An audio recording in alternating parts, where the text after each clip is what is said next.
You want to Welcome. No, I just haven't got some. Okay. Welcome to another episode of Bass and Beer Radio. You should have asked me to do this before we got started. Oh, we have to do that. We do have to make the WWE style promos for the Thursday Nighters at some point. Absolutely. Yeah, I only think that is appropriate. So it's Tackle Tuesdays, Bass and Beer Radio. Let's take this graphic down. Okay. What's up, everybody? You can easily tell who spends the most time on the water here. It's not by choice, but yes, I can't disagree with that. But it's not by choice, I will say. I'm very tan after this weekend. I have a good farmer's tan. Now, what about your farmer's tan though? Do you have the distinct line going on? Well, no, because I usually wear long sleeves. See, his tan's so bad it's blue. Hey. So my farmer's tan starts like right here. Because that's where I roll my sleeves up to. So I guess it's time to spill the beans of what we're going to talk about tonight, because it is my favorite lure to throw. It's ever. A hammer subject. It's one of our favorite. Everybody, I think I speak for everybody when I say it's one of everybody's favorite things to throw, because it's one of the most exciting forms of fishing. Watching them fish come up and destroy your topwater frogs. This is my favorite time of the year. Mine too. This is fantastic. And then when they come up, they freaking ruin your frogs. You're getting out there searching different patches of grass. And I'm trying to figure out that pattern. Nothing is more exciting to me. No. Topwater explosion. Topwater in general is my favorite thing. Topwater frog is like my the favorite icing on the icing of the cake. There's nothing like throwing a frog into a big grass mat and just it gets toilet bowl. Yep. That toilet bowl is what. That's what I live with. Yeah. Like you just 100%. Know it's a giant. I'm telling you, I'll go out and I'll fish a frog.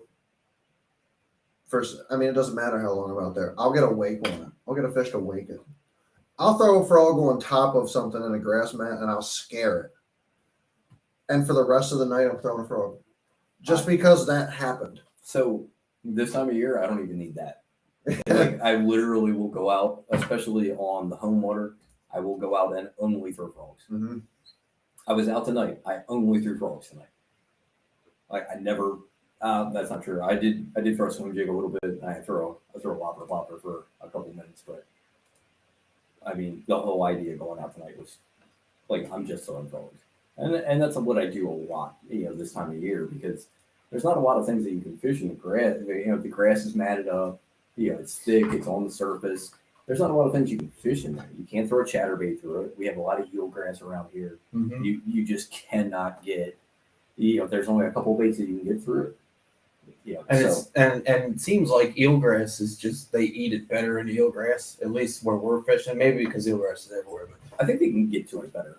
Yes, there's less resistance, and they position, in my opinion, more predictably in eelgrass versus other types of grass. I think the fish relate differently with different types of grass. Sure. No, absolutely. All together as a whole. So eelgrass in particular, if you're looking at patches of eelgrass, wherever the tide's pushing that patch of eelgrass, it creates, when it folds over, it creates a canopy. Mm-hmm. So on the incoming tide, if you have a patch of grass here, on the incoming tide, that canopy's over here. On the outgoing tide, that canopy's over here. Mm-hmm.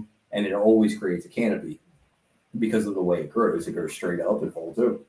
So you always have a canopy there to bird you, and that's where your fish are they're going to be underneath that canopy. Yep. They're going to be in the middle of it too. But they're typically not going to be on the leading edge of it.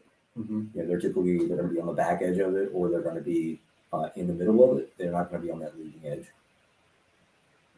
That's actually a really good point, Paul, because I've always looked at it as matted versus pockets. But what you're saying makes a lot of sense. How it could be a mat, but it may be just a mat on the surface, to where it's almost like a shade thing. Right.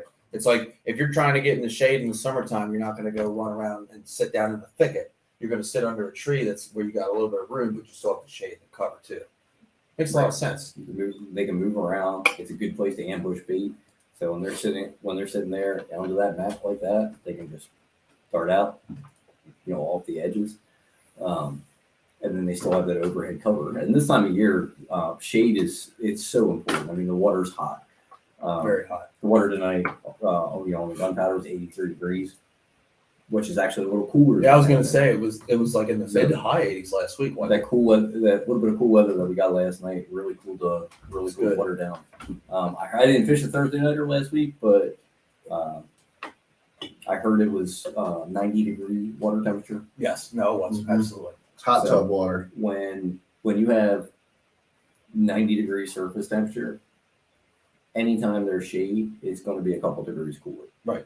So that's where your grass mats come in. So I didn't fish a Thursday nighter last night, but I can probably tell I could probably tell you that Tony probably caught his fish. He had a good bag on Thursday. Thank you. Not good enough. That is correct. It was not good enough, but it was good nonetheless. My buddy fishing my juice. Yeah. Thanks for that, by the way. Thanks for putting everyone on. You guys are conspiring against me. I thought we were a team. Yeah. So, but I can probably guess that you probably caught your fish out of the thickest mats. It was a healthy mixture, believe it or not. However, I will say the quality has been there. Yes. On the thickest mats, which makes sense because those bigger fish are going to look for that little bit of shade. Right. And it differs every day. Like the tournament that we won, that wasn't necessarily the case. Last week, it kind of was for the bigger bite, and that's why I like fishing the grass so much in that particular area, because there's really, you can break it down into 3 or 4 little sub areas within the grass where you think they're going to be. And if they're going to eat the frog, you find out pretty quickly where they are that day. Sometimes on that hour of that tide too. And sometimes you have to make them eat the frog. I mean, It's my favorite thing. You have to, because it's the only way. The fish are there. It's really the only way to fish that type of cover, because the grass it's so thick, And that you can't get a soft plastic through it. Yeah, I mean, you have a hard time getting a swim jig through it. Yeah, I mean, I can get a swim jig through it for sure. I've done it. It's a chore though.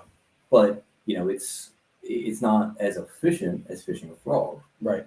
So fishing grass equals fishing frogs. So I think that brings us into a good, and I don't want to steal your thunder at all. However, I think the types of frogs is a really good place to start on this, because we kind of talked about it earlier. And if you want to read them off, I want to get right into this. We're going to start. I think we'll start with the first type of frog, and we'll kind of move into it. So we're going to talk about different types of frogs and the different styles of fishing them. So the first one that we're going to talk about is just a regular hollow body frog, hollow belly, hollow body, however you want to talk about it. But it's this body shape. You can see it's got the pointed nose. It's a walking frog. Don't have to walk it. We'll get into that, but we're going to talk about this style of frog. Right there, you have a Terminator walking style frog up on the screen. Very nice quality frog there as well. But that is just a saved image that I had there to throw up to show you guys the difference. And then, So a walking frog's that's my favorite type of frog. Okay. I love fishing a walking frog, specifically in heavy grass, because it comes through the grass better. Right.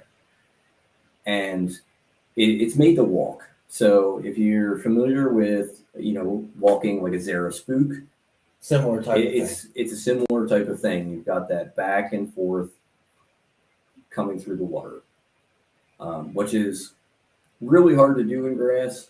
So there's a different retrieve. We'll talk about that in a second. But when you have your more open water, you're going to be walking that frog, and it's going to be going, back and forth in that Zara spook action. And we all know that the Zara spook catches fish. Fuck yeah, it does. It's caught fish for Zara spook's been around 50 years for almost, probably longer than that. Probably more than that.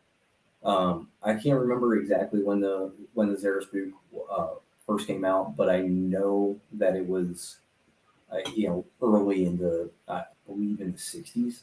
So we may be looking at 60 years. That action catches fish. Absolutely. And a walking frog gives you that action in heavy cover. And you don't necessarily, we're talking a lot about grass, and you don't necessarily have to fish it in grass. It's also good in You can throw it into wood. And that's where it's going to be better than your popping frog is in heavy grass or heavy wood, because your popping frog, if anybody's familiar with it, has a popper style mouth like this. And your popping frog, when you're coming through heavy cover, that mouth catches on grass, it catches on wood, and it doesn't effectively come through the cover. Your walking frog It's definitely better at that aspect. just kind of slides through it. So it's a lot more efficient, especially in hydrilla, which we do have a lot of hydrilla around here, especially up on the flats. Yep. It comes over that hydrilla really well. That Tony's favorite spot in the Upper Bay has a lot of that black snot that gets up on the surface, Mm-hmm. and it comes over that. So you can, where a popping frog, the mouth catches on that, and it'll just catch on that, and it doesn't come through it effectively. Your walking frog does. So there's certain scenarios that I like a walking frog, certain scenarios that I like a popping frog. If you had to say, break it down between just a popping frog and a walking frog, percentage-wise, what do you think you use more? Walking frog. I throw a walking frog probably 75% of the Okay. time.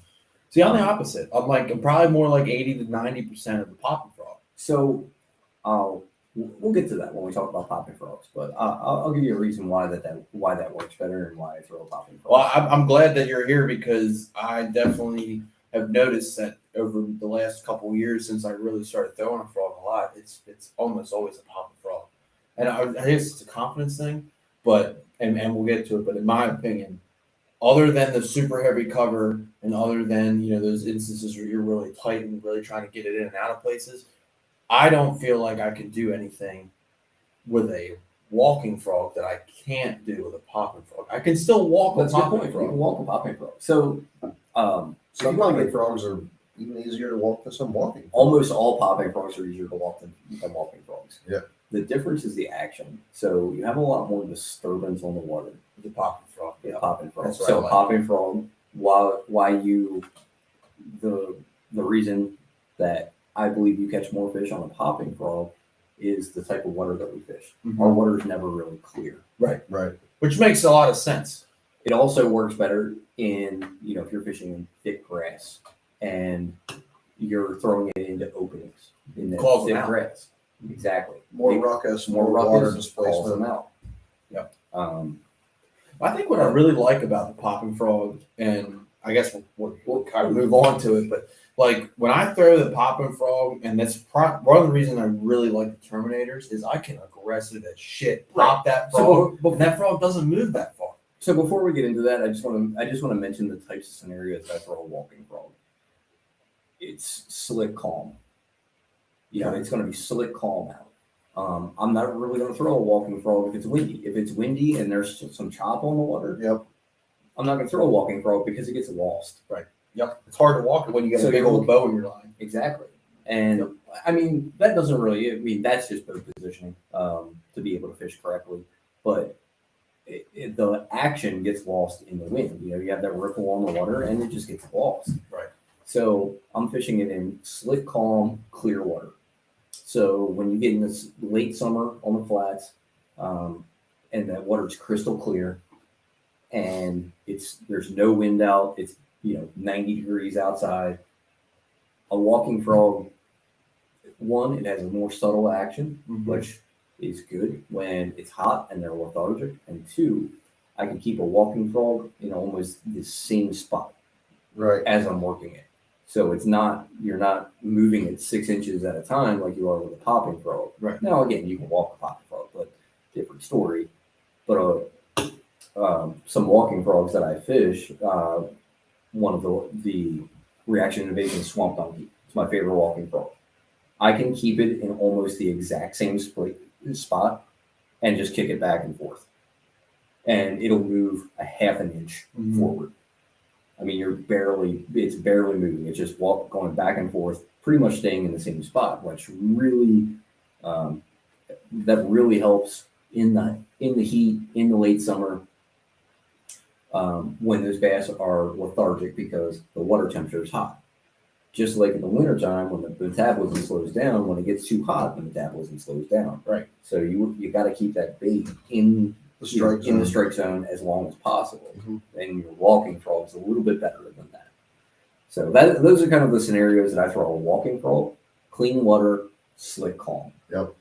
Or heavy hydrilla just because it comes through better. Mm-hmm. So, you're pulling it over that mat, you're getting into that hole, and then you're keeping it in the strike zone. You're able to walk it, 6, 7, 8 times while it's in that little hole that's only yay big. And again, slick calm, hot, clear water, throw in a walking frog. Springtime, throw a walking frog. Don't throw a popping frog in springtime because, again, I'm trying to keep it in the strike zone. I fish frog in the spawn. Throw a frog in the spawn. Idea, keep it over that bed as long as possible until it pisses that big female off or that male Can't off, stand it. and they'll eat it. Right. Angrily comes up. Just like bed And fishing frog. with a soft plastic. When you throw a soft plastic onto a bed and if you're sight fishing, if you're in an area where you can sight fish, which we don't get to do very often around here, you're throwing your plastic in there and you're keeping it in that spot that they hate. We can talk about that another time. Mhm. Everyone talk about bed fishing, but No, you're keeping it in definitely. that spot that they hate as long as possible, and that's how you're going to get your bites on that. So a frog, just to circle back, frog fishing isn't, while it's more popular during the summertime's not the only time you can throw a frog. You can throw a frog in spring. Frog is deadly in the fall. Mm-hmm. Absolutely. I throw a frog in, when that grass first starts to die off, and your water temperature gets down to the low 60s, Mhm. frog can be absolutely deadly. So it doesn't have to just be the hottest times of the year, but in those two scenarios, in that springtime and that fall time, I'm throwing a walking frog. So it's the action. It's more of a, I feel like it's more of a bait fish action. It's more that dying bait fish on the surface. If you ever seen them. That struggling fish on the Yes, surface, exactly. walking back and forth, trying to stay alive.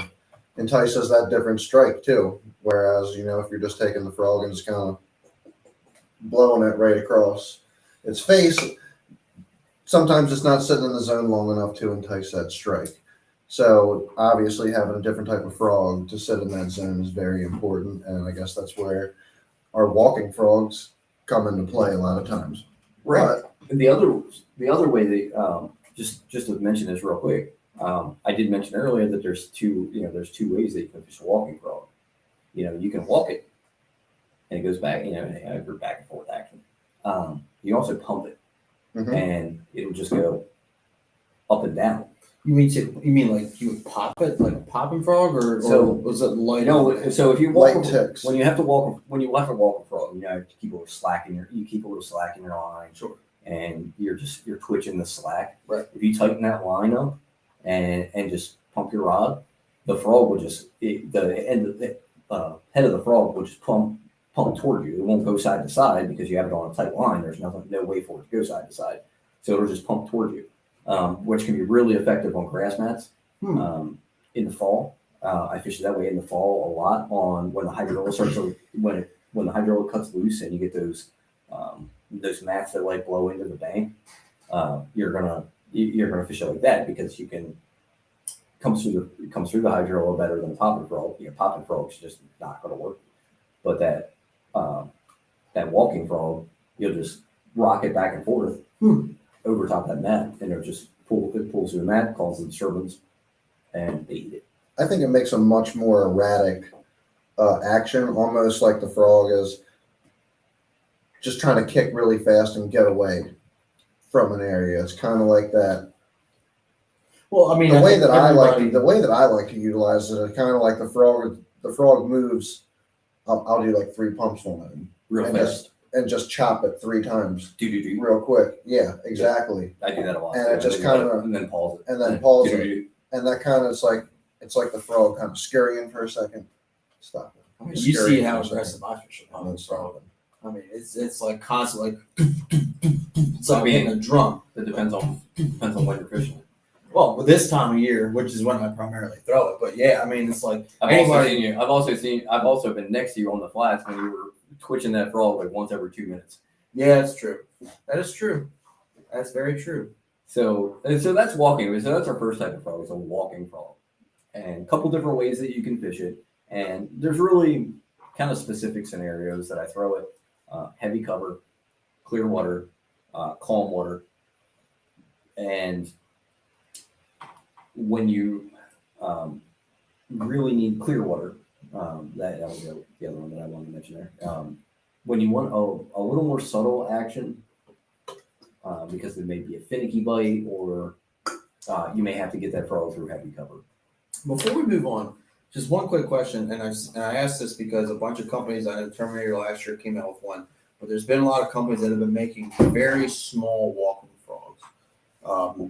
When are those the most beneficial? Smaller than that, like much smaller than that. Well, a lot of more in the range of the tailored frogs that we have About the there on same the size. stand.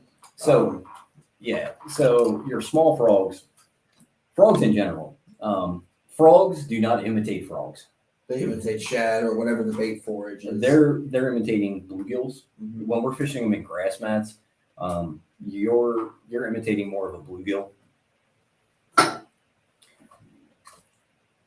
Andre, we will talk about color. I promise you. So, I mean, real quick while we're up here, obviously Riverboat Rob isn't with us tonight. Rob said what's up in the comments. Rob's recovering from a stomach bug. Ooh. I also see on here that Dan is at home nursing up some COVID right now. So heal up to him. And there's another thing. Andre has a couple good questions in the comments. That was another one. Rule of thumb, trimming the legs on the frogs. That is definitely something to talk about. Yeah, a little we'll bit do. later on. We'll talk about that. I have a very specific way that I trim the frogs. Oh God, Martin's here. Martin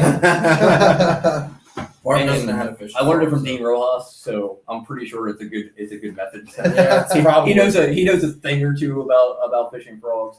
But And Brian said, "What's up?" So what's up, Brian? we got a bunch of cool cats on here. Let's talk about some frogs. So going back to your question about size, you're Size just trying matters. to imitate the size of the bait. It's a little more complicated than that, but for the most part, you're trying to imitate the size of the bait they're eating. Okay. They're eating small bait, throw a small frog.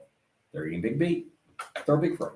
Now, you can throw a big bait and get that reaction bite always, but if they're feeding on small shad, you might want to go with a small white frog. If there's a bunch of shad in that area, small white frog is going to imitate that very well. Now, does the way that they're eating a frog ever cause you to downsize the frog? Because I mean, we've all been out there when you're throwing a frog all day and you're getting bites, but you're only maybe 1 out of 2 or 1 out of 3 fish commit to it enough to where you get a good hook in. It will change the color of the frog that I'm The throwing. color, sure, Oh, not yeah. the size. If they're eating it, or if they're blowing up on it, I feel like I have the size right. I don't have the color right. So you'll change color before you change size. I'll change color before I change size. If I'm getting bites, I'll 100% change color before I change size. Now, if I change color and I'm still having the same problem, then I might change size. But we'll talk about color when we talk, I guess. Do you always? I mean, so relatively speaking, I have been tossing my tailored frogs around here a little bit. That's one of the smaller profile saws frog that I have been utilizing here recently. And then the big profile frog that I have been utilizing recently has been the Mega Bass Big Gabbin, which is like a hybrid Like walking popping frog.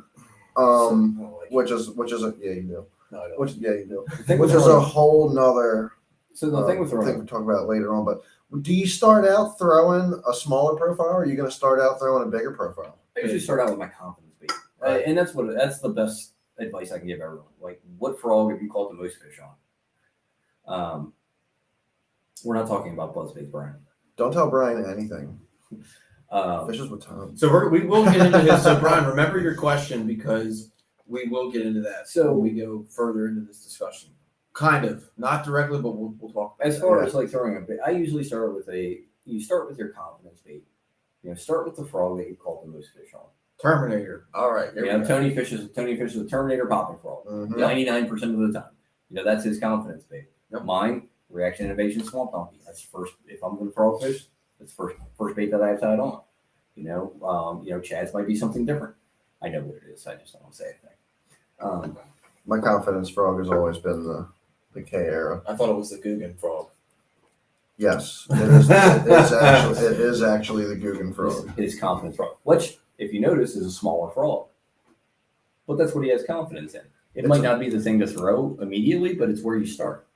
Adds the nice. Nice. Love it. So it is a smaller profile frog, and one of the things that I also like about that frog and the tailored lures frog, the tailored lures model C frog, is they're both compact. They both have good sticky hooks. You can they're small. You can whip these things though. oh yeah, I mean, like you can cast these things really well. This jackall is. I mean, I haven't got to fish the tailored lures yet, but this jackall is. I mean, you can throw this just as far as you can throw any other frog. In fact, I think it might actually throw a little farther because of the smaller profile. Mm-hmm. And it weighs a half ounce. Yeah, it's a half ounce frog that's half the size of like a Spro walking frog. You know, one of my favorite things to do with a frog, believe it or not, is skip a frog. And you were kind of mentioning this earlier with wood and stuff. I love skipping a frog as far back in there as I can, getting under a laydown, getting under a dock, whatever it is. Usually something that's really, really tight, and getting it almost on the bank and just, you know, working it all the way out. So there's another. So now that you want to out my juice, there's another. So skipping a frog is something that I do a lot, and it is something that you almost 100% have to do with a walking frog. Oh, 100%. Yeah. Because if you try to skip this guy right here, with It's that gonna big get old caught. mouth, as soon as the bait is coming this way when you cast. So when you try to skip it, that mouth just catches the water, and you will backlash worse than you have ever backlashed in your life. Yep. Yeah. And that's actually one of the reasons why, not to get too deep into it, but that's one of the reasons why I really like the Terminator frog is, so like with this particular frog, you can see that the cup is actually bigger than the nose of the frog. The Terminators are the exact same size. So it's basically just, it comes to an end, and then you have the concave cup. Whereas now, you're absolutely right. Skipping a walking frog is way easier. However, Can you skip it? Yeah, absolutely. You can skip a popping frog. I would skip, I don't know if I could skip this. I could definitely skip that Terminator though. I'm sure I can skip anything. I mean, this thing right here, this almost looks like the Newt penguin when you really think about it. The Newt You know the meme I'm talking about? Newt. All right, you guys got to like go on TikTok or something. I'm too old for that.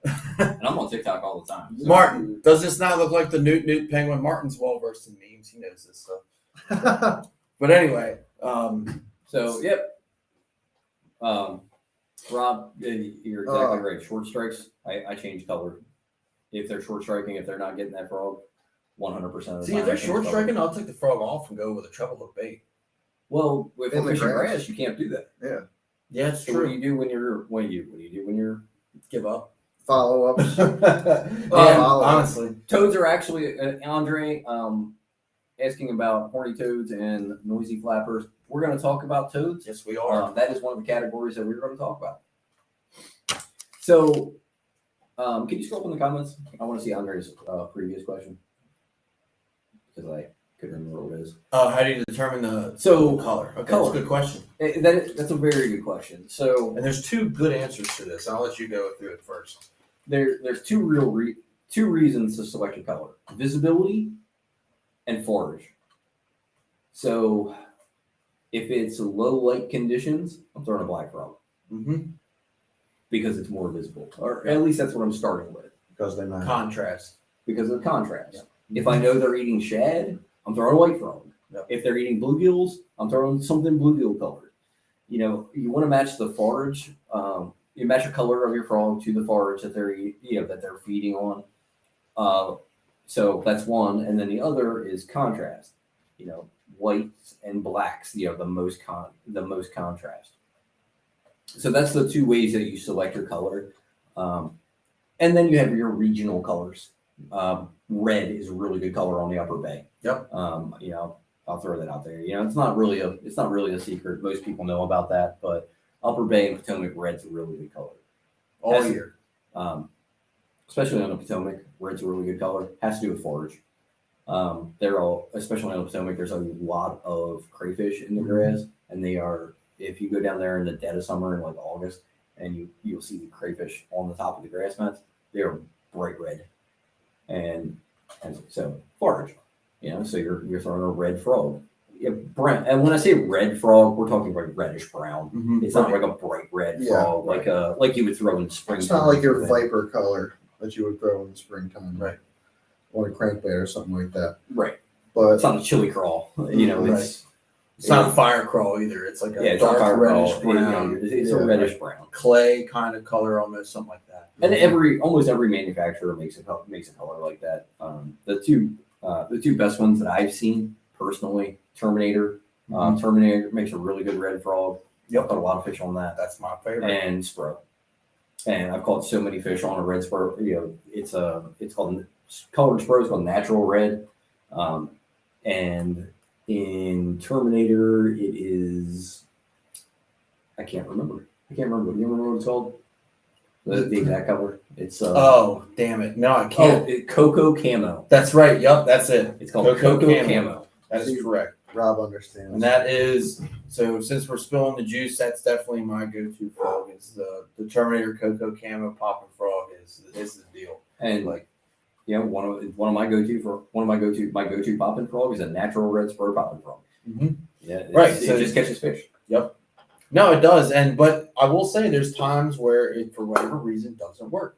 And the tournament that we won, I was up on the flats the day before, throwing the red frog, not getting shit, took it off, put on the chartreuse frog, and I got blow-ups here and everywhere. So guess what I didn't throw the tournament where we won? It was the red frog. I threw the chartreuse one because, well, they didn't eat the red frog yesterday up the top. Maybe they won't eat it here. And it ended up working out. So sometimes randomly, like, you should always try other frogs too. Like, I think color is important, but I don't think it's necessarily as important with frogs. It is very important, but like I would stress to everybody that definitely try to throw as many different color frogs and types of frogs as possible. Like I just spent a whole bunch of money on Tackle Warehouse buying. You only need frogs 3 colors. I've never bought before. Black, white, red. Black, white, and red. Yep. You don't need any. You don't need other colors. I mean, I don't know if anybody can you guys see this here and what my confidence Chad is very into black color frogs. here is, but yeah. I'll throw that one white one in here. Okay. See, I there's one have white no one. confidence look, at that all in a black frog. giant black one on the top because everyone likes giant black ones. And I forgot. I meant to bring my frog box tonight, but if you look in my frog box, it is 99% white and black frogs. And then there's a couple red frogs in there, and there's a couple bluegill color frogs in there. Because if you know bluegill, that bluegill color frog can be money sometimes. So I mean that's how. And actually that one that Tony's holding there is very bluegilly. Even though it's a black frog, it's very bluegilly. Anybody's ever caught? I don't know what specific species of panfish it is, but you catch them a lot in like ponds. They're that real super dark green with that purple in them. That is a great imitator right there. Jackal, the Jackal Gavacho has a frog that has a very similar color to that. It looks very good. So that's we were talking about the Terminator popping frog, the Spro popping frog, which is a good segue into our next frog type, which is popping frogs. Yep. And popping frogs are very popular especially in our tidal waters. And Andre, that's a good question. So before we move on, I'll answer that for you. That has more to do with confidence than anything else. I agree. If you have the confidence that you're going to get 5, let's talk. I'm going to take a step back from our frog types and talk about frog fishing. I'm gonna get a beer. A lot of times, Make that too, please. when you're frog fishing, you're not getting a lot of bites. Yeah, no, for real. Most of the time when you're frog fishing. Where do you want to get? Thank you. I also think that So you're fishing for a very limited amount of bites. So if you have the confidence to fish that all day, knowing that you're going to get the 5 right bites, throw the Go for it. throw the Throw color it. that they're going to eat, that you think Throw they're it. going to eat. if you know you're going to eat, Jason Christie's a way better frog fisherman than I am, and I watched him almost come back and win an Elite Series tournament because he caught a 27-pound bag on the Potomac on a frog. That was wait, what was that? The one that Lucas won? Yeah. 27 He caught 27 pounds on the last day. It was freaking retarded. God, that's It may not crazy. have been quite that much, but it was. It's He still- he caught a giant. I think it was 24, 27, something. It was. He That's caught insane. a giant bag on the last day. 15 pounds ain't shit. Yeah, I'm gonna have to Not go back even and those watch guys. that. I'm gonna have to go back and watch that. Justin Lucas fished one dock the entire And tournament. he got worse every day. He still scraped it out, which is I mean- cool as hell. I mean, he had like 20 pounds on the last day. Yeah, I don't think he was catching as many fish though. Seemed like the amount of fish he He was had to change catching. the way he fished. Yeah. But he wasn't frog fishing. No, he Jason was not. Christie was. He was not. So yeah, changing color, it's a confidence thing. If you lose confidence in that color, absolutely change color. If you think they're not eating that color, change color, because the confidence that you have in the bait will change the way you work the bait. Yep. If you don't think that they're going to eat the bait, you're not going to work it the way that you need to work it. And that goes with, that's a blanket statement that can go with a Texas rig, a jig, a frog, doesn't matter. If you lose your confidence in that color, absolutely change color. Now, 100%. changing color may actually give you more confidence in that color that you had before, because you can go, oh, well, I changed color. Now I'm not getting bit at all. Let me switch back to the one that I want.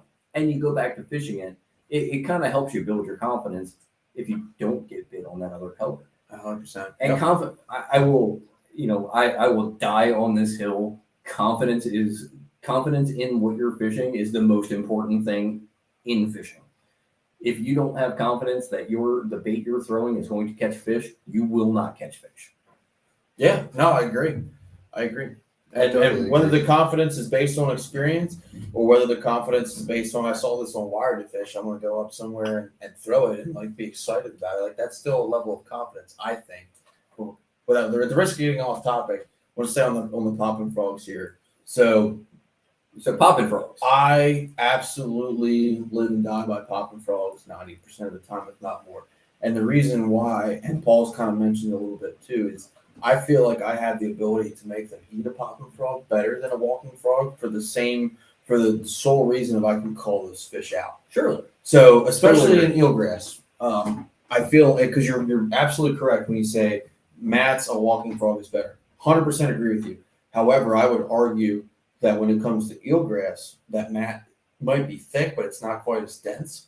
To where if I pop a popping frog hard enough, I can actually pop it in the mat and not like have it get hung up and not have it get all screwed up. And that's actually where I've caught my biggest fish in the last couple of weeks is in the thick mats, really getting aggressive with the popping frog. I totally agree.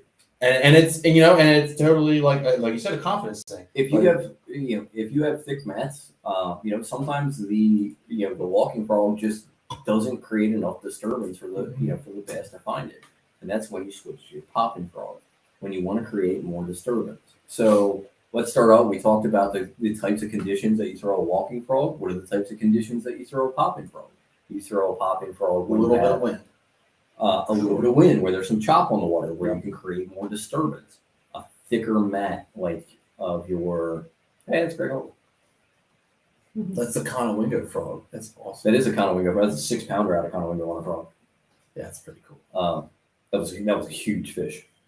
So, yeah, a popping frog in thick grass, because it creates more of a disturbance. They're going to be, you don't have to pull it right over their head. They might come from 3 or 4, 5 feet away and eat that frog. Whereas your walking frog in that thick mat doesn't create a lot of disturbance, and you almost have to put it right in front of their face. A lot of times, kind of like fishing a Senko. Sure. You Gotta got be to right there. right there. You got to put it right in front of their face. So your popping frog, dirty water. If your water's dirty, throw a popping frog. because you need to create that disturbance so they can find it. They're going to use dirty water. They're going to use their lateral line, and the more disturbance you can create, the better in those situations. That being said, in the tournament that I won a couple weeks ago in that dirty water, I was throwing a walking frog. Right. Well, you had confidence in it. It's all in how you fish it. Absolutely. So I was not fishing it in a very conventional way. I was throwing a walking frog. And that's what I caught all my fish on. I've been throwing walking frogs this whole time. Really. That's not true. I didn't catch all my fish on it. I don't know. I just really like the popping frog because it's the other thing I like about it is, and you could probably talk more on this because you throw the walking frog in with the popping frog a lot more than I do, where I'm almost more of a almost exclusive popping frog is. I feel like the hookup ratio of the popping frog is a little bit better because that bait is going from moving to stopping. I feel like it's easier for the key on as it's sitting stationary. So it's actually, I'll tell you, it's the opposite. Really? You'll get a better hookup ratio on a walking frog than you will on a popping frog because your walking frog, while you think it's moving more, it's actually staying in the strike zone longer because it's walking back and forth. It's only moving maybe this far every time you touch it. Right. Where a popping frog, when you pop a frog hard, it's moving like this. Mm-hmm. So your popping frog is actually moving farther. So you'll get a lot. You'll get a lot more of those good toilet bowl, those toilet bowl blow-ups. For the people out there, if you don't know what I'm talking about, if you've never experienced a toilet bowl blow-up, It's so cool. it looks like somebody flushing a toilet. The water just drops out from under the frog. It's the coolest bite, And that's the big one. and that's when you know it's a big one. Yeah. Andre has a good comment once again, which says on the James Rivers when Nick LeBron was throwing a buzzbait all day, but he did black in the sun and white on overcast. It was the total opposite of cloudy, dark and sunny white. So the thing I'll say about that before is like the James is again messed up water. Like it's never Tidal clear. water. Yeah. Like so, tidal water colors kind of have its own set of rules. I really don't think it's ever a bad idea in tidal water to go black or white, regardless of what the sun's doing, especially when there's some stain. Like, because the James fish is a lot like the Eastern Shore, except it's got like huge fish in it. So, tonic water, pads, a lot of mud and discolored water. Whereas, I feel like if you go to like the Chop Tank, Nanacoke, or whatever, you can throw. If you're throwing a buzzbait, it's either white or black. Like for the most part. I only own 2 colors of buzzbaits. Right. Like I literally only own white and black. Like that's all I throw. Actually, I just bought a chartreuse and white one. I have a chartreuse freaking buzz toad. I haven't thrown it yet. But as far as throwing those different colors different days, sometimes you just have to listen to what the fish want.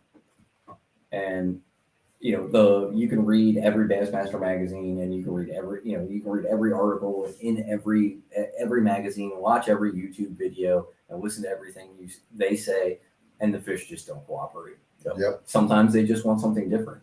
White is a very, very contrasting color. White's a very good color in muddy water. Most people don't think about that.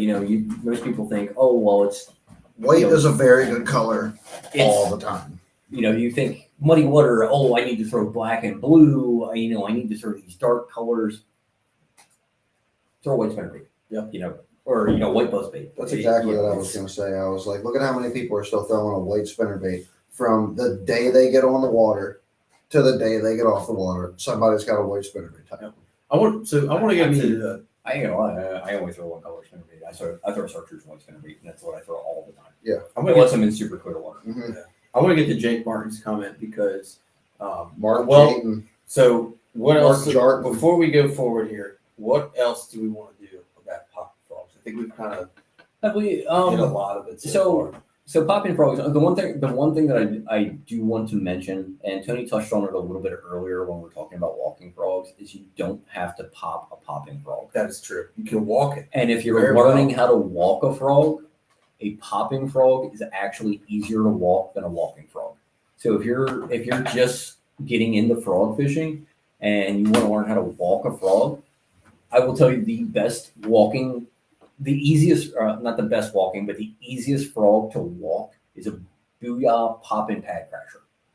It is the easiest frog to walk. It takes almost no effort. You can pick it up super easy, and then once you get the hang of that, then you can move on to other styles of frog. A booyah pop and pad crasher, easiest frog to walk in the world. You can pick that up not knowing what you're doing. My wife fishes very little. She goes out with me a few times a year. She fishes a couple tournaments with me. We went out snakehead fishing. She could walk a booyah popping frog within like 15 minutes. That's awesome. She picked it up like nothing. She's like, oh, okay. And she started walking, and she caught her first snakehead. There's one thing I would definitely want to put in about popping frogs from my experience is you like to fish a popping frog. You love ripping a popping frog. I rip it. Tony rips the shit out of a popping frog. You can absolutely, obviously we can walk a popping frog, which is a more finesse style of using the frog, but you don't have to rip these frogs. I mean, I don't pop them very hard. A lot of times when I get that, Fish them like a popper. I fish them pretty much just like Paul says, just like a popper. I'll kind of give it a little pop, let it sit there, a little pop. I mean, unless something's going on where I feel the need to be very aggressive with it, and or I'm just trying to find my pattern, I'm pretty much I kind of fish them more like a popper, more like a weedless popper. I give them a pop. It doesn't have to be anything more crazy because the front of this is already going to push and move more water than your standard walking frog just on your normal pop. So I'll start with that. If nothing produces that, then I start to go to a more aggressive pop. Your conditions are going to determine how you fish it. If the water's dirty, windy. If it's windy, I'm going to fish it a lot harder than if the water's clear. If I'm fishing a popping frog in clear water, because I'm fishing thick cover, or for whatever reason, maybe I just have a popping frog tied on. That's what I decided to throw that day. I'm going to fish a little harder in dirty water. Maybe you're fishing a little bit deeper. Right. Fishing a little deeper, you might need to call down to the fish a little bit. Exactly. Create a bigger disturbance. It's not. I mean, especially on the flats, it's not uncommon to have grass in some of the ditches on the flats. Mm-hmm. You can have grass in 6 feet of water. Right. So sometimes it's matted on the surface, but there's 6 feet of water underneath of it on high tide. Yep. And we will also get to that, Andre, at the bottom here of our list. We are going to go over gear. We did not forget about that, believe me. So stick around. About that. We're going to drop some gear juice too. So, but I thought that was very important to talk about too. Is that there's different ways. Obviously, we talked about walking, and then we talked about Tony ripping it. But the preferred style for me throwing this popping frog is I just like to gently pop it, work it like a popper in the pockets, off the side of the grass ledges, kind of let it sit there.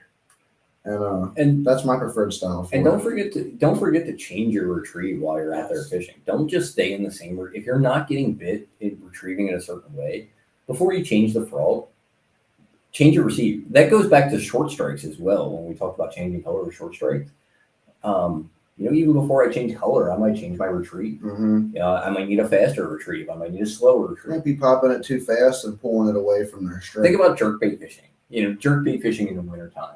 Sometimes you got to pause 15, 20 seconds to get bit. Same thing with a frog in the summertime. Sometimes you just have to pop it once and then just let it sit there. Yep. And then if you thought it sit there long enough, let it sit there another 10 seconds. And then pop it and then just let it sit there. I can't tell you how many fish that I've caught on a frog with it just sitting there. Patient. Not moving it. Yep. It's just sitting there in that opening, in that grass. I'm less likely to let it pause for a lengthy period of time if it's sitting right on top of a grass mat. Mm-hmm. But if it's sitting in an opening, just let it sit there.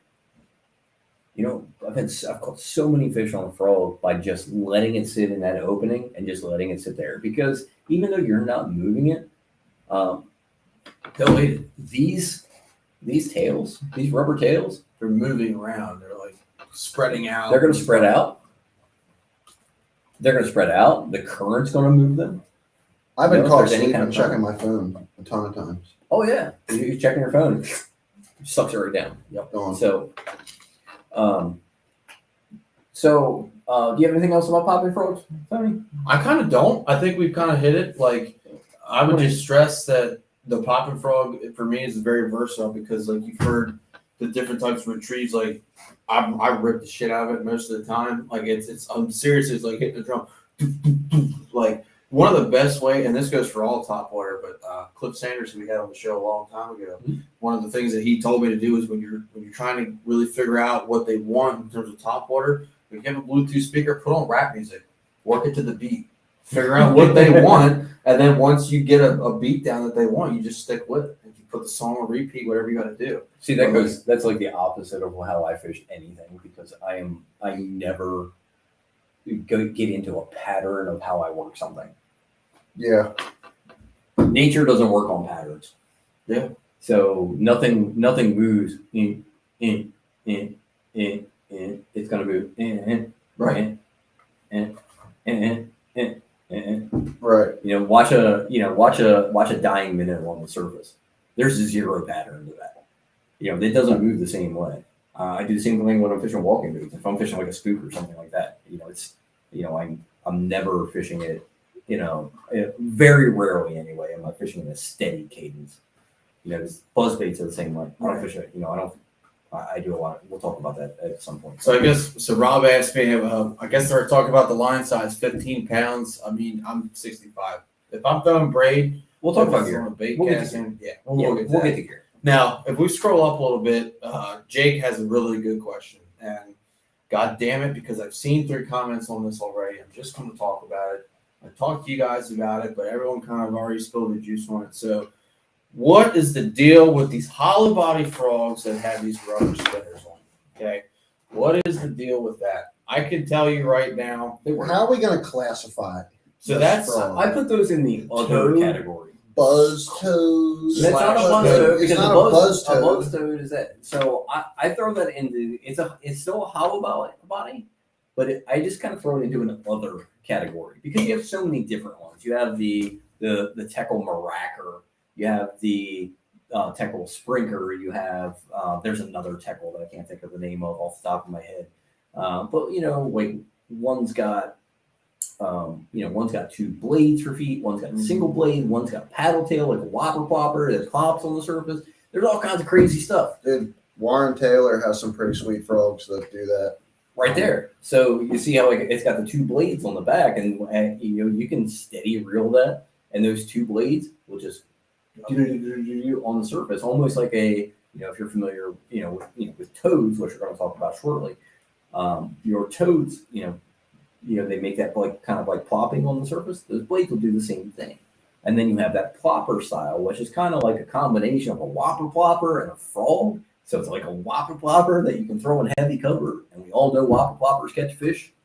They just do. See, that's what I love. And at the risk of jumping the toad category to get to the other, just briefly. We can start with these. I love and I've just recently getting into these. I really, really like what you were talking about earlier with the hollow body frog that has that whopper plopper style tail to it. Now it's on just the swivel, so it's not a perfect circular motion, but you can fish. So how I have been fishing them is if you retrieve it right. It's so yes and no, and I've noticed that when it comes to it's really good in thick grass because it maintains a good sound. Exactly, Martin. That's a great way to put it. A 4-wheel drive whopper plopper.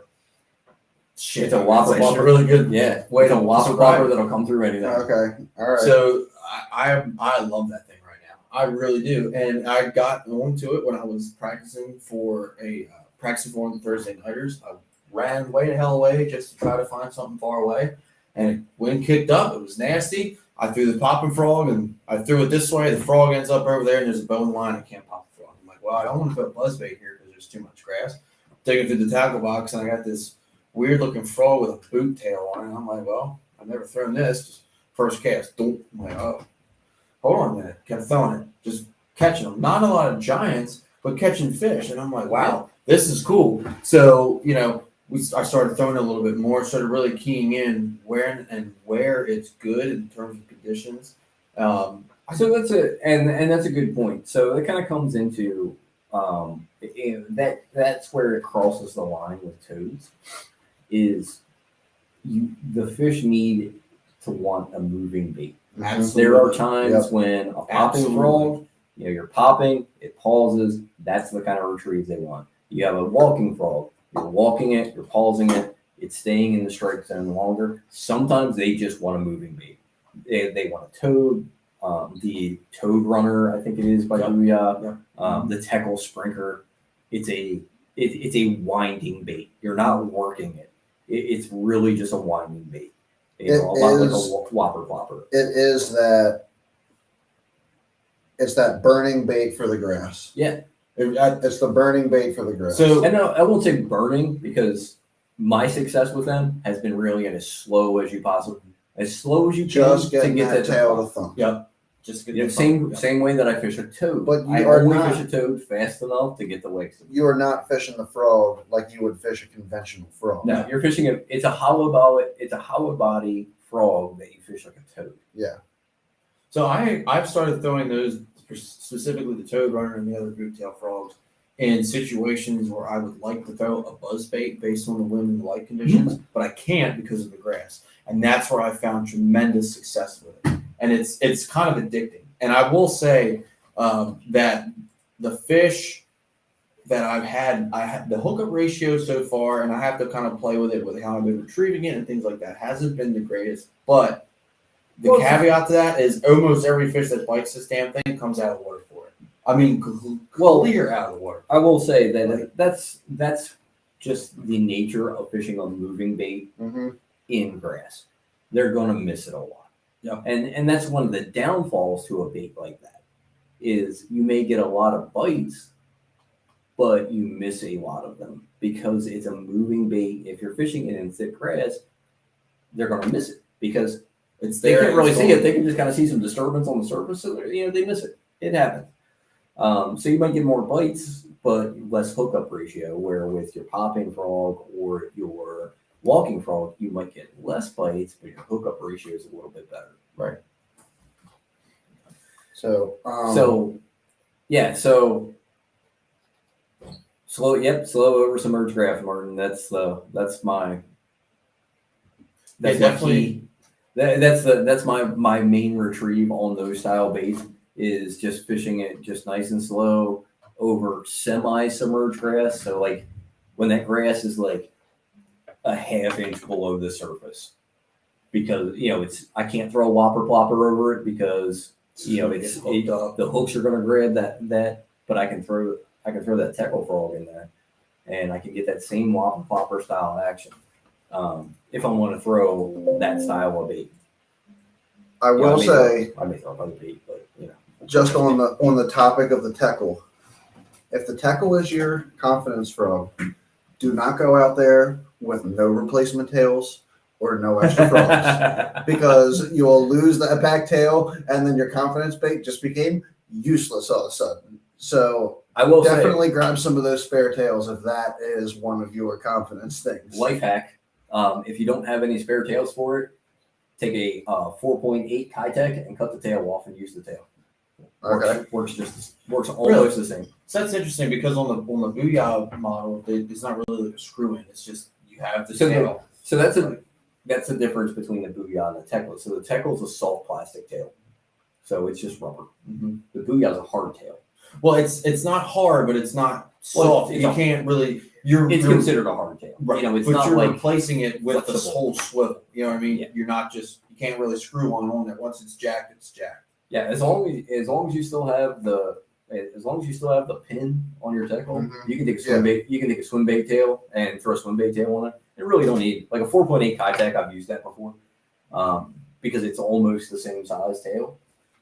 You can use really any swim bait that has a big paddle tail. Just cut it. Don't do it on an expensive swim The bait. Guggen drift. Yeah. Well, that's probably about all they're good for. So just cut the tails off of them. 110%. Something we can All all agree they're with. good for. Finally. Freaking, oh my gosh. So Trash. that's a good point that Chad makes, that you definitely want to make sure that you have replacement tails for those because they will get chewed up. And nothing's worse than being on a good bite and then not being able to throw that bait. It's like running, it's like it's like catching them on a black and blue Senko, and you only have like 3. 6. Yeah, that's You know, you have 6, and you know the grass messed up 2 of them, and now you have 4, and you caught 3 fish. Now and you you're only got 1 in the box. And, now you're super gluing things together, and yeah, I will say I will give a lot of credit to the toad runner because I've been throwing that thing and it's caught a good number of fish. It's caught a few snakeheads, not big ones, but it's caught a couple. One's enough. And it's held up fairly well. Now, the one issue I do have with the Booyah is the actual frog portion of it is so soft that the legs can sometimes they're in front of the hook, sometimes they're behind the bend of the hook, and it will cause the frog to not run correctly. Yeah. So you have to really keep an eye on it, which sucks because the last tournament, when it really got good, I'm throwing it. And every time I really wanted that thing to be in the water, and I can't keep it in the water because every 2 casts I gotta fucking that's a good point. tinker with it. And it's like, God damn it. That happens a lot when you fish any kind of really soft hollow belly frog. Make sure your hooks don't get buried into the side of it. Yeah, that's because nothing's worse than the hook point being kind of skin hooked in there, and then you end up missing fish. Yep. So Dan Vaughn mentioned the popping perch. Dan, I think for me, the popping perch is just a popping frog. The live target things? No, it's the Strike King popping perch. Okay. It's a frog. It's The a tail popping is frog different. with a different tail. I have one. I've caught fish on it. What I can tell you about it, Dan, is it's got a different profile. It creates a much bigger profile. So, if they're feeding on bigger bait fish, then you might want to go to that popping perch. I can tell you that I've only thrown a popping perch a handful of times. I'm not a big fan of them, and it's just a confidence thing. I'm not saying that they don't catch fish. I just don't have any confidence in I them. didn't know we could do that. Would you delete somebody's comment? No, you can click on the comment and put it up on the screen. Look. Here's Dan's comment about the popping perch. Boom. That's the comment we're talking about. Oh, that's awesome. I didn't know we could do that. That would have come in handy for the last 3 months. That would have come in handy for ever since we started using the software. So that's great to know. But so hey now. I just saw Andre mention something. We don't talk about that brand here. Ooh, Andre just threw some juice out in the comments. we don't talk about that. We don't talk about that brand live. I think just because Absolutely, Rob. Anything Guggen is fire. They're the best big manufacturer on the market. Absolutely. They're taking over the market by storm, and soon everyone will be throwing nothing but Guggen baits. that's correct. That Easy happens. check. I won't fish anymore. So just because we're talking about frogs, I kind of want to tell briefly the story about how I got into frogs, and this is one of the What's up, most Brian? fond memories of fishing I have. So this is probably 2019, 2018. Me and Travis went out together. We decided to go to my stomping grounds, the back channel, right? And we're fishing, and he's catching them on a swim jig, and I'm not really catching them. I'm like, well, I'm going to try something I've never thrown before, ever, never caught fish on. So what do I pull out? The frog, the black walking live target frog that weighs about a half ounce. That you can't walk it because it skips across the top of water and all that other crap. You just need to learn how to walk a frog. Well, that was probably part of it too. It's one of my favorite frogs. This was a lunker hunt, not a live. Okay. Sorry, lunker Oh hunt. my god. Yeah, those walking around frogs they're Yeah, not good. So they're great for snakeheads though because they're cheap who and cares, right? they're So- cheap. Snakeheads eat them, and I don't care if they get Snakeheads? So me and Travis proceeded to fish these frogs, and I ended up with 21. I'll catch anything if we top one. Right. Right. Oh, yeah. I ended up with 21 and a quarter pounds that day before 10 o'clock. And Travis is like, dude, this is awesome. I'm like, I've never thrown a frog before. He's like, what did you say? Keep in mind, in Tony World, 21 pounds is like 15. But no, it was actually 21 pounds. I had Travis with me, so he can validate it. I'm buying Tony a scale for Christmas. You should, please. I've gotten better at it. Do dude. you have a scale? No. I'm getting you a When's your birthday? We're January ordering 1. one tonight. That's over. So Christmas. I'm getting you Christmas. I'm getting a Merpala scale for Christmas. Fast to be a radio The Best secret of Your Santa. Radio gift giveaway. Secret Live. Santa, right? Well, it's not gonna be a Tony's secret. getting I'm the just spine as well. But no, I mean, I was hooked from that point on. I was like, okay, this is fucking fun.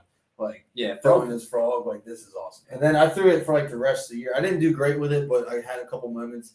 And then every time it gets warm after that, I'm like, yeah, here we go. I probably caught my first frog fish in 1995. It's the most exciting form of bass fishing. In my It's so opinion. much fun. I mean, I could say top water in general, but I think the frogs, you just get the more explosive hits. I like catching more jig though. God damn, I like catching more jig. Well, we're not talking about We're not that. talking I know, about but jigs. still, And to be Still- honest, I mean, the one thing that I like better than catching fish on a jig is catching fish on a frog. it is addicting. Like it's so much fun. Like it really It's is. just something, big braid, big rod. Setting the and hook like a just mad just maniac. jacking them. So, and it's funny you bring that up because last week me and Chad were fishing and I'm throwing my bait. That was a bigger bite bait. I was getting bigger bites on it all week in the last week. So I know I'm only getting 2 or 3 fish in the boat with this all night, but they're going to be the right ones. And they were. And he had, I think, 3 in the box before I caught my first one. Hey Brian, how'd you make out on the flats? And Yeah. I'm like, Yeah, Brian. Jesus Christ, like I want to get in on the fun. Like you're having all the fun back there. He's like, who cares? You're going to catch a 4-pounder with that thing. And I got pretty close, like 3 3/4 maybe. But Flats have been on fire, by the way. yes, they have. What It's that else? time of year. Flats. Flats. Oh yeah. Yeah. Last 2 weekends. So 22, 2 weekends ago, it 23 took 23 and a half to win. This weekend, it took 22 and a half to win. Sure. Yeah. it's Michael Duarte. Michael Yeah. Duarte and John Venor. And if anybody knows those 2 names, those are 2 names you never want to see together been- because they are both absolute hammers on the upper bay. Mhm. Well, Funny story about John Venor. Not funny, but not funny, but nobody else that I know of has ever done this. John Venor has weighed in 2 10-pounders on the upper bay in tournaments. Really? really? In the spring, the summer, fall. I can't remember. I think one was in springtime, but he weighed in a 10.26 and an AVA. That's awesome. That's cool. Yeah, it That's was cool. it was freaking giant. And then he weighed one in. It was another tournament. I think it might have been. It was a while ago. I think it might have been one of the old Kilby tournaments Mm. that he weighed in another 10-pounder. But I don't know of anybody else that's even weighed in 1 10-pounder, much less 2. Yeah. Yeah, so- Yeah, Yeah, that's like a dream come true Yeah. right there to break that double-digit mark. I mean, nobody broke it in Florida when we went. So Your 7 was the biggest, wasn't it? no, Jim had 1.758. Mine was 7.4, or maybe his was 7.6, but it was close. But his was a little bit bigger. I think I had one hooked in Texas, but I never saw it straightened out the hook on my jerk bait. Oh, that sucks. I've never had a that was fish. Conroe, right? Like Conroe. I was on Rayburn. We Okay. went and fished Rayburn. Yeah, there's a couple 10-pounders in there. And I've never had a Hard to fish. I mean, I was fishing a jerk bait on 17-pound line because we were fishing shallow. So for anybody who wants to know, you can fish at Vision 110, 3 feet of water, throw on a 17-pound line. So we're fishing shallow, and I had my drag just cranked down, which is probably why the hook straightened out. But irregardless, I've never set the hook on a fish with the drag cranked all the way down. The fish never moved and drag just pulled. I had it on for probably 10 seconds and it straightened the hook out of my jerk bait. But I think that was one of my true. I have caught a double-digit fish, but it was in a farm pond, and I don't count that. I mean, that's so cool though. I've caught the same fish 4 times In the same pond. in the same pond. When can we go to the pond? I want to catch a double digit. It's only been so I caught it in March one year, and it was 10.4 pounds. Mhm. I've caught it at 8.5 pounds. It's got 5 black scales on its side, so we know it's the same fish. Mhm. I caught it post spawn one year. It was 8.5 pounds. I caught it in the spring, 2 years before I caught it double digits, and it was 9 pounds 15 ounces. Mm. And then I caught it again. We didn't weigh it, but it was just giant. But I've caught the same fish 4 times. So if Martin's still on, I think the closest one I ever had to a 15 piers was Mhm. in Florida.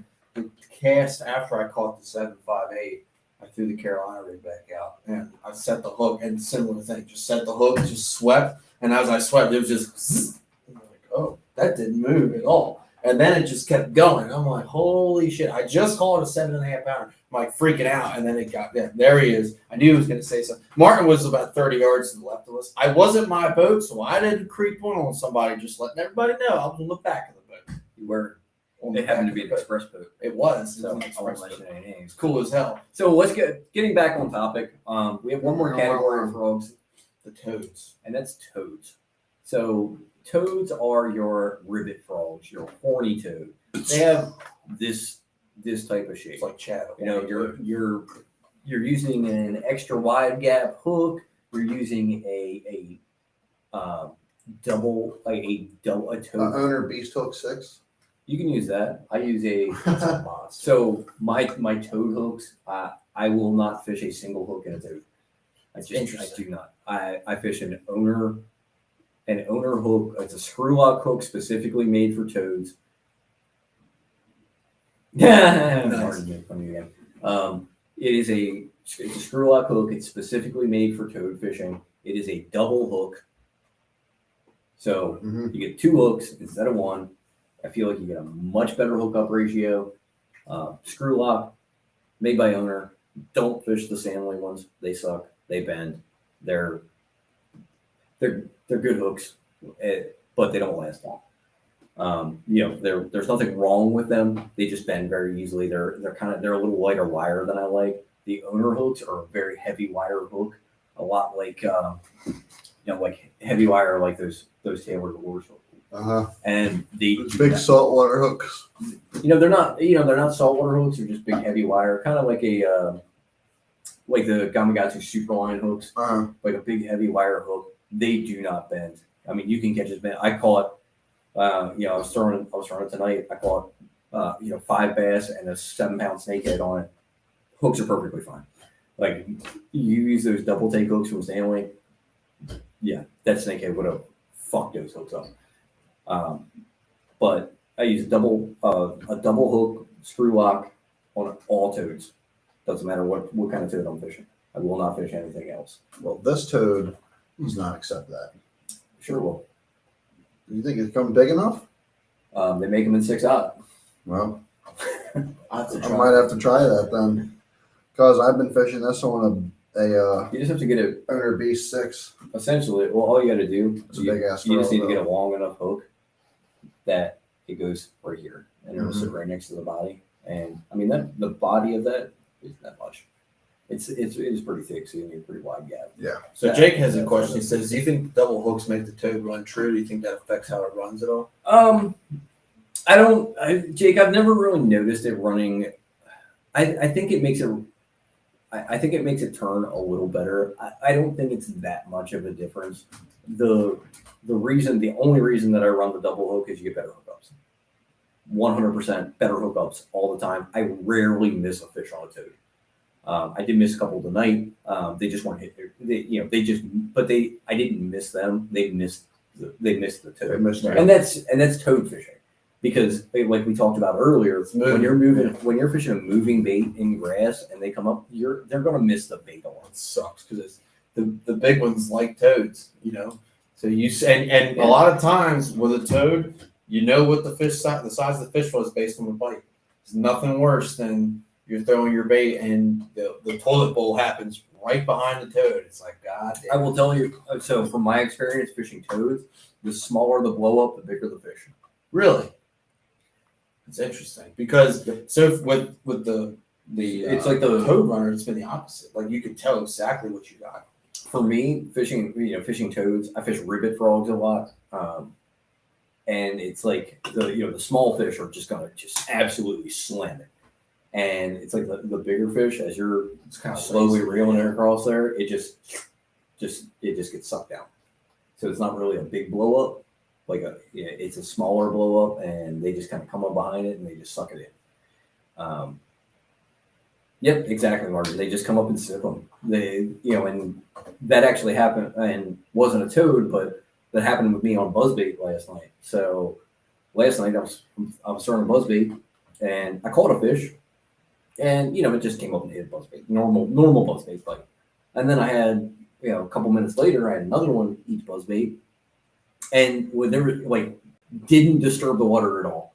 It just kind of, I saw a little swirl and I set the hook and I'm like reeling it in because I think it's small. It was a 3-pounder. Mm-hmm. And it just barely came up and sipped that Buzzbait. And they do that with toads the same way. They just kind of come up and sip them, especially I will say, you'll get different bites on different kinds of toads because different kinds of toads, you have to fish at different speeds. Like Right. a Zoom horny toad, you have to fish pretty fast to get it to actually come up on the surface. A ribbit frog, you can fish really slow.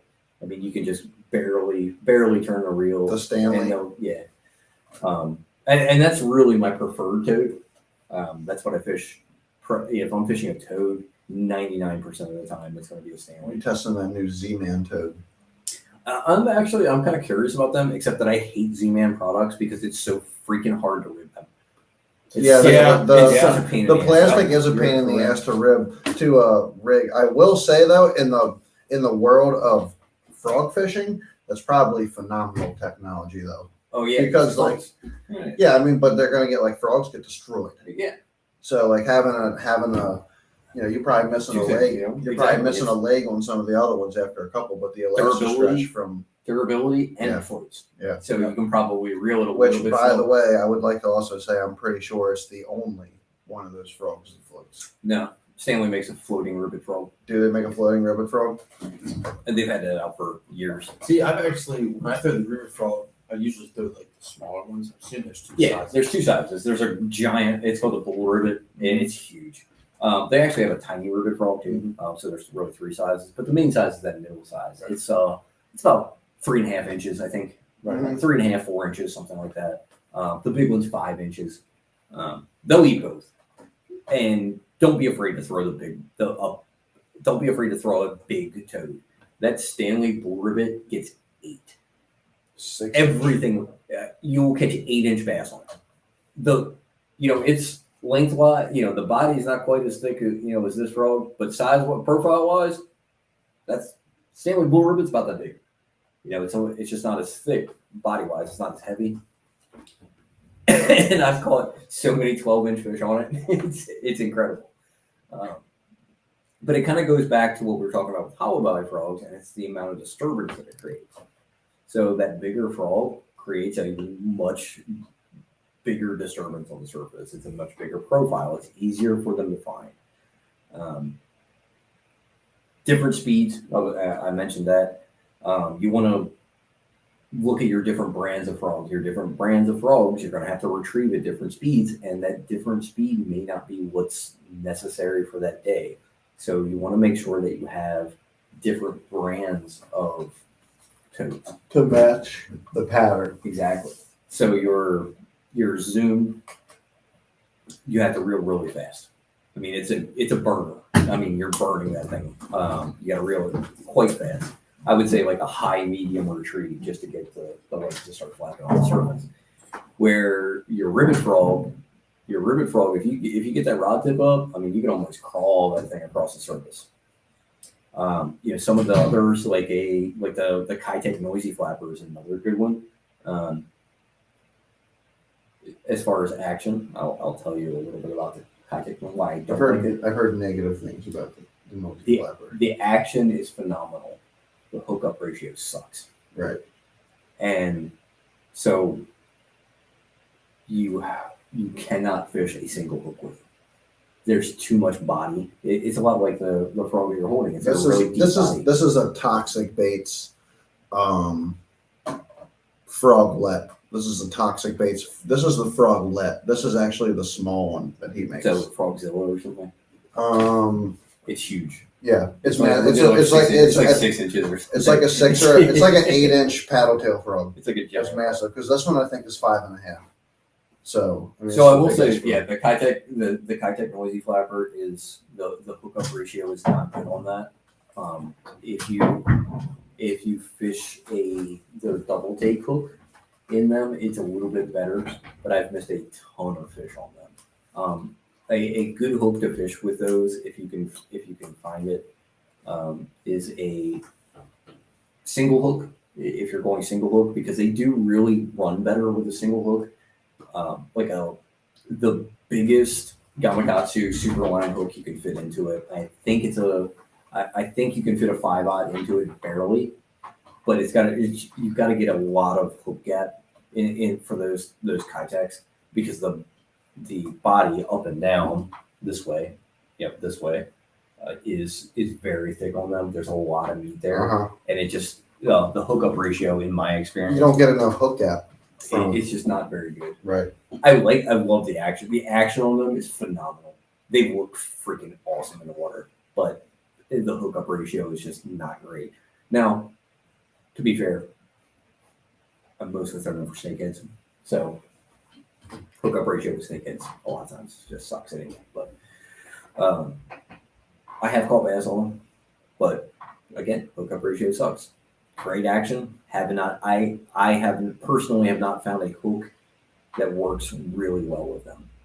I'm still looking. I mean, they're in my box. They're in my frog box right now because I love the action on them, and I've caught fish on them, but I don't like the hookup ratio. Tony, did you keep frogging in the wind last week? Rob wants to know. I did. Yeah, Sure did. So before we move on to away from toads, I just want to touch on frogs one time. Pop-in frogs one time. So I took Greg Hall out one time after he had his boat.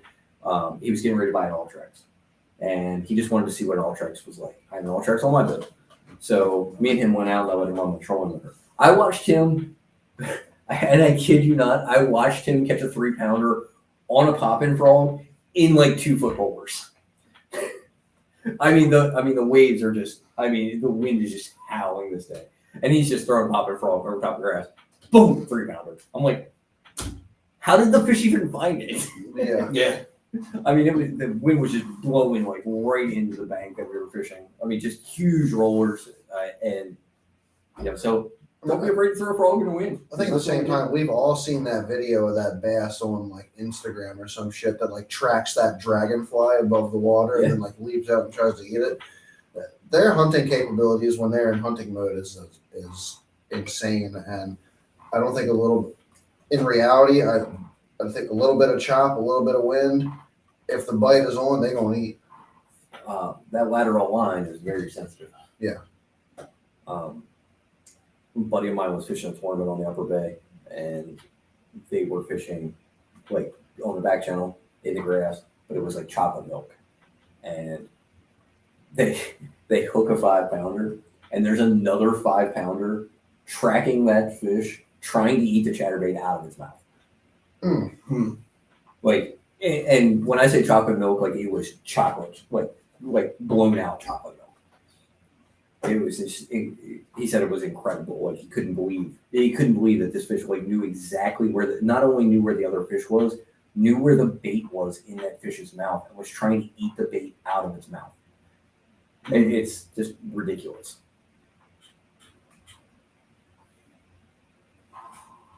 So I guess we're going. Oh yeah, Greg's an amazing frogger. He's proved that the last few Thursday nighters. Just throwing it out there.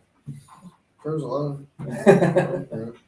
So I guess we're going to get into gear. So anything about toads? Anything else about toads? Hooks. Hooks are important. I have. Yeah, we covered hooks. I have very limited kind of knowledge. Obviously, Hooks, speed, color. With you. I will just to throw color out there.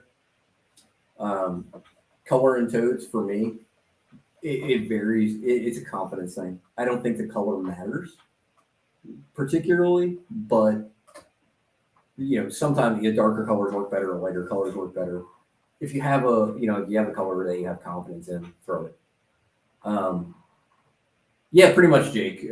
Jake said same idea of color for toads: white, black, bluegill. Pretty much. So I keep black toads, white toads all the time. I have those all the time, and then some other colors in like a watermelon red, a that I'll throw a more color. natural color.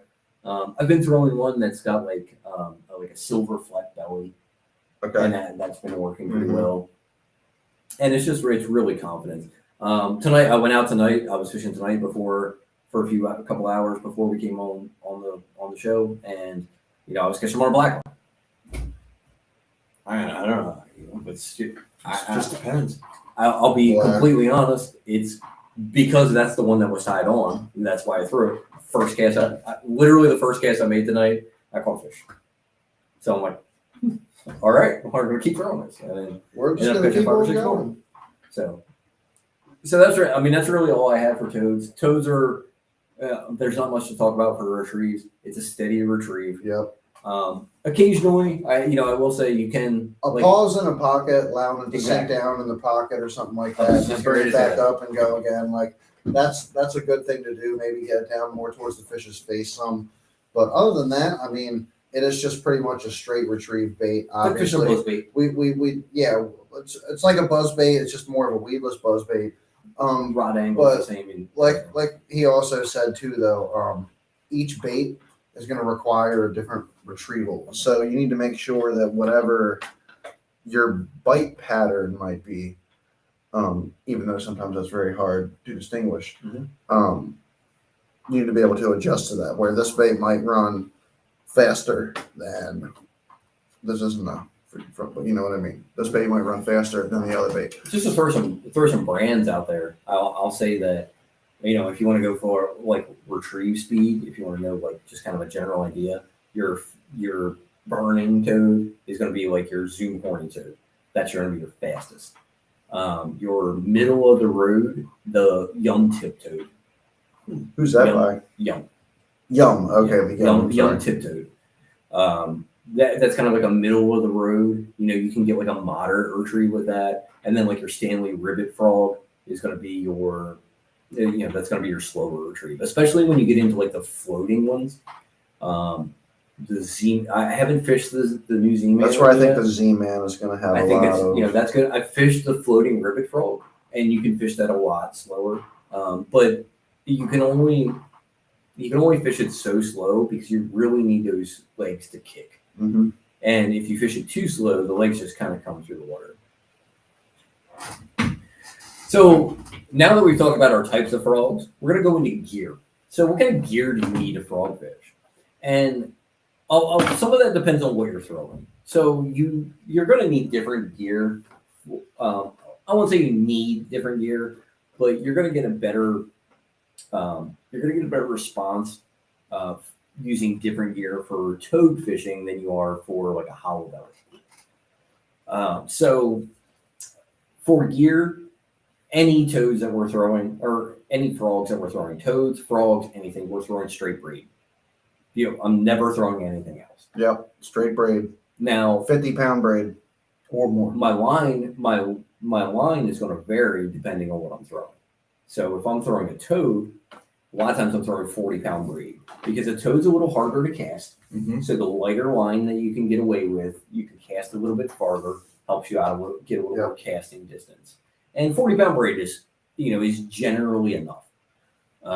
Sometimes in real thick stuff, it's not really the deal, but you're not really throwing a toad in real thick stuff. Nope. You're kind of throwing in the stuff where you got some openings and That stuff like that, pockets, where you can run that eel grass. Yeah. The subsurface grass is Yeah, where if you throw really comes into play. if you throw a ribbit frog on top of hydrophil mat, it's not doing anything. Nope. So you don't need 75-pound braid or that extra heavy stuff. So we're going to talk about gear for toads first. So I throw a toad on a medium heavy rod. Yep. 7-to-1 gear ratio. I want a fast gear ratio. I can always reel slower. So I want a fast gear ratio because you got to get that thing up on plane when it hits the water. You want to get it up on plane quick. Buzzing. And when they eat it, dropping. So I always fish a toad, rod tip up. That helps plane it out, keep it on top of the surface. So as soon as they hit, I'm dropping the rod tip to let them eat it, and then I want to take up that slack quick. So 7 or 8-to-1 reel, either one. You want a high speed reel. 40-pound braid. Nothing fancy. Rod length obviously will give you longer. So I'm at a 7 foot to a 7'2" 7'3" is what I was going to say. 7'2" to 7'6" for me. Yeah. Um, See, the 7.6, I feel like you're getting more into like your flipping pitching style rods where I'm more worried about smacking the side of the boat and rod tip in the water with rods when you get to that length. Yeah. So if I'm fishing a toad, I'm fishing a rod tip up anyway. Right. So 7.6 for toad fishing, I'll throw up to a 7.6. 7.6 medium heavy. Toads are notoriously hard to cast. So if you try casting a toad on a heavy rod, Mhm. you're not going to get a lot of casting distance. And a medium heavy rod will get most fish out of the grass. Most fish, Yeah. sometimes they bury into the grass, and you When you really get need a heavy. But in that situation, I'm not really throwing a toad either. Nope. Like Chad said, we're throwing it into eelgrass. So 7 foot to 7'6", medium heavy. I usually go on the higher side. My toad rod's actually it's 7'2". That's kind of been my perfect size because it's it's like you get some casting distance, extra casting distance, but you also have you have some accuracy. Just remember, the longer rod you go, the less accurate you are. Yeah. So 40-pound braid allows you to cast it a little farther. Makes it a little easy, especially things like a Zoom horny toad. Very easy to cast. It's a very heavy bait for soft plastic. It's got a very big body, easy to throw. You can throw it a mile. But a ribbit frog is a much thinner body, much lighter bait. So it's a little harder to throw. So that's really where that 40-pound braid really comes into play, and allows you to make that longer cast. And in frog fishing, Tony will 100% agree with me. The length of your cast makes all the difference in the world. The longer, the better. Exactly. You will get more bites on the end of your cast frog fishing than you will, halfway back or close to the boat. Not saying you won't get bites, but generally the longer cast you can make, the better. The better. Not for two reasons. One, it's you're farther away from the boat, and when you're fishing in grass, trolling motors, cutting through grass makes a lot of noise. Yep. So casting farther, those fish aren't going to be as spooky, and again, the second thing is you're covering more water. Yep, 100%. And that's the biggest part. That's very important in frog fishing is covering water. If you're going from point A back to point C, and all of your strikes are happening at point B in the middle, you're kind of starting to narrow down. Okay, maybe the fish are in this general area in this 35-yard bomb cast that I'm making. Sometimes they're more tight together in that grassy area. They seem to be I think it stayed true in our tournament last Thursday. A lot of those fish were grouped up and they were kind of in tight patterns in specific scattered areas. It didn't seem like the fish were just happened to me tonight. I caught all my fish out of 2 grass patches tonight. Yeah. I was out for an hour, hour and a half, 2 hours. And, I caught 6 fish. They all came out of 2 grass patches. Mm-hmm. Aside from the stinkhead. The stinkhead, that was way up, but they don't count. So that's my setup for toads. I don't know. Do you guys run anything different if you're fishing a toad? I know, Chad, you said you don't fish toads very often. I'm medium heavy. I will even go down to a 30-pound braid depending on what I'm doing with a toad or something like that. If we're just staying on toads, the latest I'm going to say I'm going to go is I'll go down to 30-pound braid, and that's more of it as open water fishing. If we're coming into that time of the year where the grass is just starting to come up, it's not super thick. So I'm gonna answer Brian's question from earlier on when to throw a frog versus buzzbait. When you have enough open water to throw a buzzbait, that's when I throw a buzzbait. Yeah. Yep. The only time I throw a toad versus over a buzzbait is when I can't throw a buzzbait. Yep. That's literally the only reason.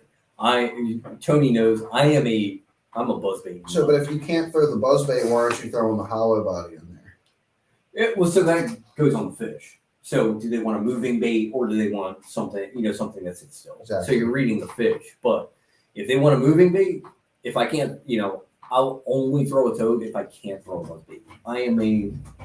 I throw a buzzbait from mid-April into November. Mm-hmm. I always have a buzzbait tied on. It's my favorite bait. It's my favorite way to catch fish. I don't think I said frogs are my favorite way to catch fish, but buzzbaits are my favorite way to catch fish. But I always have one tied on. So that to answer your question, Brian, if you're still on, toad versus a buzzbait. I throw a toad when I can't throw a buzzbait. If the grass is too close to the surface, my buzzbait's hanging up. There's too much floating grass, But they still want that moving bite. but they still want that moving bite. So your floating grass comes into play a lot, especially like up on the flats. And you go fishing. A day after we had some heavy wind, it's ripped up that eelgrass. Yep. And you have all that eelgrass floating on the surface. You can't throw a buzzbait. It doesn't matter how much water's over top the grass. You just can't throw a buzzbait. You can't throw any kind of moving bait. So I'm going to throw a buzzbait. Where they got all that snot that's on top of the freaking water, which is very typical out there. Yep, absolutely. That's another big thing against the buzzbait where you deal with the buzz toad. So, toad buzzbaits. So that's more into. Jake asked about toad buzzbaits or buzz I toads. feel like that's more of a trailer for That is we'll do an episode on buzzbaits specifically because I can talk for 2 hours on buzzbaits, and we'll talk about that. And there's one specific reason that you do that, and I'll answer that for you now, Jake. The only reason that you throw a toad on a buzzbait is because you can skip it. That's the only reason you throw a toad on a buzzbait. It allows you to be able to skip a buzzbait. And skipping a buzzbait, if you can learn how to skip a buzzbait, you'll catch a lot of fish. But that's the only reason that you throw a toad on a buzzbait. Interesting. Tom Paul just let some juice out of the bag. I never thought about that. If you're really curious about that, Gerald Swindle, if you have a membership at Bass University, Gerald Swindle has a very, very good, very, very good buzzbait seminar on Bass University that will talk about the reasons that you throw a toad. He doesn't throw a toad because I don't throw a toad on a buzzbait either. Because hookup ratio sucks because it's just a big piece of plastic. But Gerald Swindle does a really, really good seminar on buzzbait fishing and the setup that you need. Not that we're talking about buzzbaits, but just out of curiosity, what kind of line do you throw a buzzbait on? 50. It's downgrade. 17-pound fluorocarbon. Really? So 100%. I think the reason why I do it is out of laziness, honestly, because I got the grade on there already. Well, most people think it's top water water. Oh, it's top water water. So you'll miss a lot. You'll miss a lot more fish throwing braid. I wonder why. Because You need a little bit of flex. you don't have any stretch in the line, so you'll pull it out of the mouth. Interesting. So Interesting. if you're fishing on braid, here's your rod. Why not monofilament? Monofilament is too much stretch, so you have that happy medium with fluorocarbon, and you're steady winding it. So the fluorocarbon doesn't matter. It's Right, gonna it's come not up gonna the surface sink. anyway. Right. So if you have braid, you don't have anywhere to go. And this is straight from Gerald Swindle's seminar. You don't have anywhere to go with your rod. Like even if you drop it down, like there's still only a certain amount of give that you're giving to that fish. If you drop your rod there. If you're fishing fluorocarbon gives you more of a bow in the line than braid does. So you'll have a bow in the line. So that fish is going to get that buzzbait better. But that's buzzbait, and we'll do a whole show on that. So I love buzzbaits. Buzzbaits are my thing. For I me, definitely think we're gonna have to maybe hey, let's not to branch off, but let's what topic would you guys like to see us talk about next week? Before we hop off here, the 10 people that are watching right now, I want you to brainstorm what you guys think you would like to see us cover next Tuesday, and put that down there in the comments, and we're going to review that and make it happen. And while you guys are thinking about that, let's talk about gear for hollow belly frogs. And this goes for popping frogs or walking frogs. Right. I run the same gear for both. Doesn't matter which one I throw on. I always throw. So I fish a 7.3. That's exactly what I feel. 12-inch swim 12-inch baits. swim baits. I don't have a lot of experience with that, Sean. Say that. I can bring somebody on that does. We could bring somebody on who caught an 11.5 pounder in North Carolina. You should. On a Clash 9 actually. Nice. Yeah, That would be pretty cool. it's on video. Cast to catch. We Yeah, should do a like Facebook. it's the poll. biggest- Absolutely. It's the biggest bass ever caught ever filmed cast to catch on Clash 9. So Good friend of mine. Good friend of mine. He's a local guy. He's in my club. He takes a trip with dream catchers every Make a year. couple phone calls. So Now, so anyway, getting back you to were right on it where I was going. Getting back to throw, I throw a 7.3 heavy rod, and I meant to bring it with me tonight. I have a custom made frog rod that Is it Tom's? yes, from Tom's Custom Custom Rods. Rods. Tom makes the best frog rod that I've ever seen. It has enough tip that you can really launch it. It's not a broomstick, so you can launch a frog. You know, if you have too stiff of a rod, it hinders your casting distance.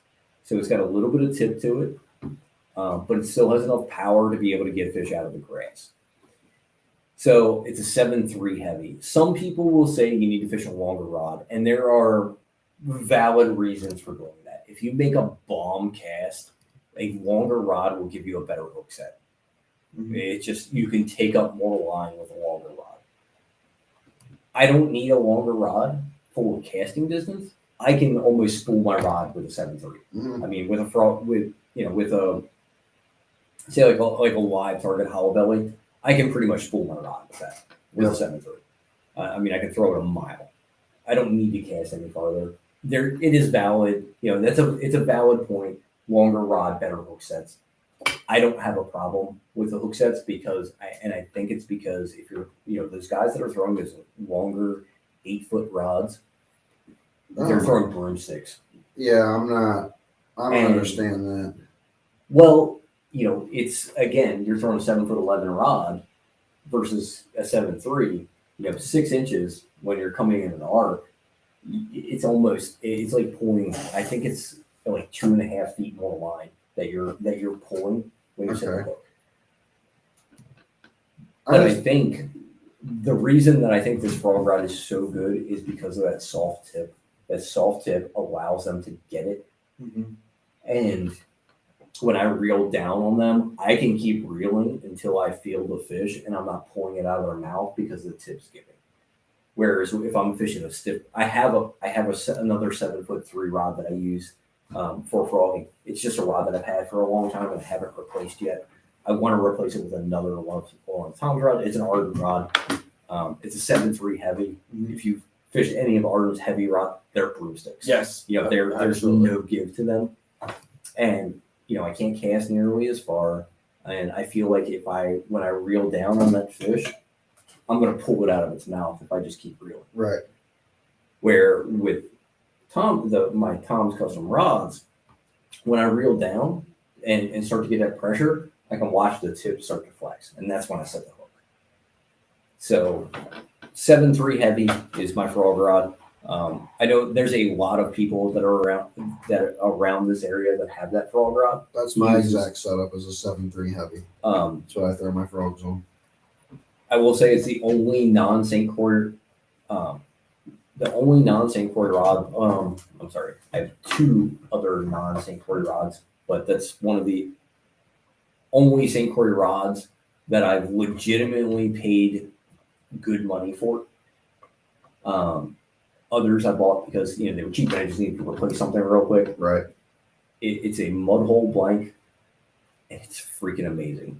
It's such a good rod. So 7.3 heavy line. I throw a 50-pound braid, and I throw 50-pound braid 99% of the time because I can throw it farther. I will go up to 65 if I'm fishing like hydrilla. If I'm fishing hydrilla and it's at real thick grass where they're going to get matted, like just mounds of grass on them, I'll go up to 65 just so that I can get them out of that grass. Not that it's more of the having to wrench them out of it than really needing any more. 65. I'm chucking top water swim baits on 65-pound braid. I've actually recently It's gone like up to extreme. 65, and I will say is part of the reason is because I've noticed that part of when we fished Conowinga that day, like Your break-offs. you say, like I've never noticed this, but you say I set the hook like a freaking madman. So Well, He That's sets, like dude, he 800 sets the pounds. hook, and as the saying goes, hook sets are free, and Tony takes full advantage of that. Oh hell yeah! And he sets the damn hook, and he freaking breaks off all the So- time. Are you breaking off braid? No. Well, I did one time, and it was 50. Now, it wasn't on a frog; it was flipping, which I know I should have had 65 anyway. But that got me thinking. I was like, you know what? Martin's on 65 board. He knows. What are you flipping? Grass or wood or pads Pads. in Joppa actually, or the Arrowhead, whatever the hell they were. So there's no reason for it to break. Yeah, that's weird. So I like the 65 because I feel like most of the time, those fish, they eat it and they go down. So there is grass in between your frog and your tip and your rod tip. And I'm not playing when I'm setting the hook on a frog. Like, I mean, I'm like literally taking a step back when I set the hook. Like, it's bad. I absolutely jack frogs. And I think that's one of the, and again, that's where that softer tip on my frog rod comes into play. Like, I'm never going to break it. Tony plants both feet and wails like he's in a fighting chair. Martin's seen it. So, like, I mean, he could be completely, it could be completely true. Did anyone, Martin said, did anyone see the new Plano Edge frog box at ICAST? No, I have not. No, but I need to get I very haven't, but now we all have to go look at this. Yeah, I'm probably going to get one now because Thanks, Martin. Now I'm going to Yeah, spend more well, money that I don't need to spend. right. But Chad is Googling it right now. But so I'm actually, I do, so favorite, and I don't use a whole lot of their stuff, but their one rod is called the White Bird. I bought it in college. It was a little bit cheaper. I was able to throw it, but for the same reason why you like Paul's custom or Tom's That's rods, line management. I really like the. Scroll down. It's probably not out yet. I really like that Oh, there it rod is. particularly. First link down there, under the left. Yeah, there you go. There it is. Oh, I like that. No, it doesn't. It doesn't work. It's not the same size as my other boxes, so my OCD won't let me buy that. But that favorite rod that I used to throw for a very, very long time.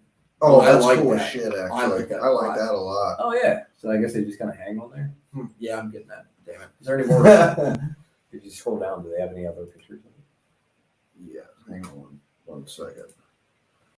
We're going to. That looks awesome. Where is my mouse right now? There On it your is. laptop. I lost it on the screen. Here is. I'll show everybody if I can get my mouse on the screen correctly. That holds 50 frogs. Yeah, I gotta buy that now. So we're screen sharing it right now, so you guys can take a look at that. But it's pretty cool looking. I like it. I'm probably gonna buy one. I'm a big frog guy. I do like Well, this. I do like certain versions of that Plano Edge box. They're like the jig and chatterbait box is absolutely the absolute best box for jig and chatterbaits. I need to get one of them. I have a box for chatterbaits and I have a box. That's a They're- badass frog box. Like, if you guys think I'm not hopping off this cast and probably maybe See, buying one of those. Now for me, like it just doesn't with my storage situation in my boat. That just doesn't work for me. See, my storage situation in my I thought boat, the same I thing. need that because my frogs are like crushed into them freaking. It's not good. Really, mine are just in 3,700 boxes. Yeah, mine are in like real like thin ones. Like the super And then I thin have ones. but they're like small, so I have all my frogs like stacked on top of each other too. I really don't carry that many frogs in my boat. Like I fish frogs a lot. I mean, I fish frogs a lot, and I probably have 20 frogs. I mean, I don't know. Some people may consider that a lot. I don't consider that a lot, but the ones that I carry in my boat are the ones that I fish. Right. I mean, I have more frogs. I've realized I have a 3,700 deep box full of frogs in my house. since this summer started or since this season started that I need to get more frogs. Which, by the way, I do have more in the mail. I have like What do you got? 5. I have like 5. Anything fun? I have like 8 frogs of one brand coming in the mail, and then I have. Do you not want to mention that brand?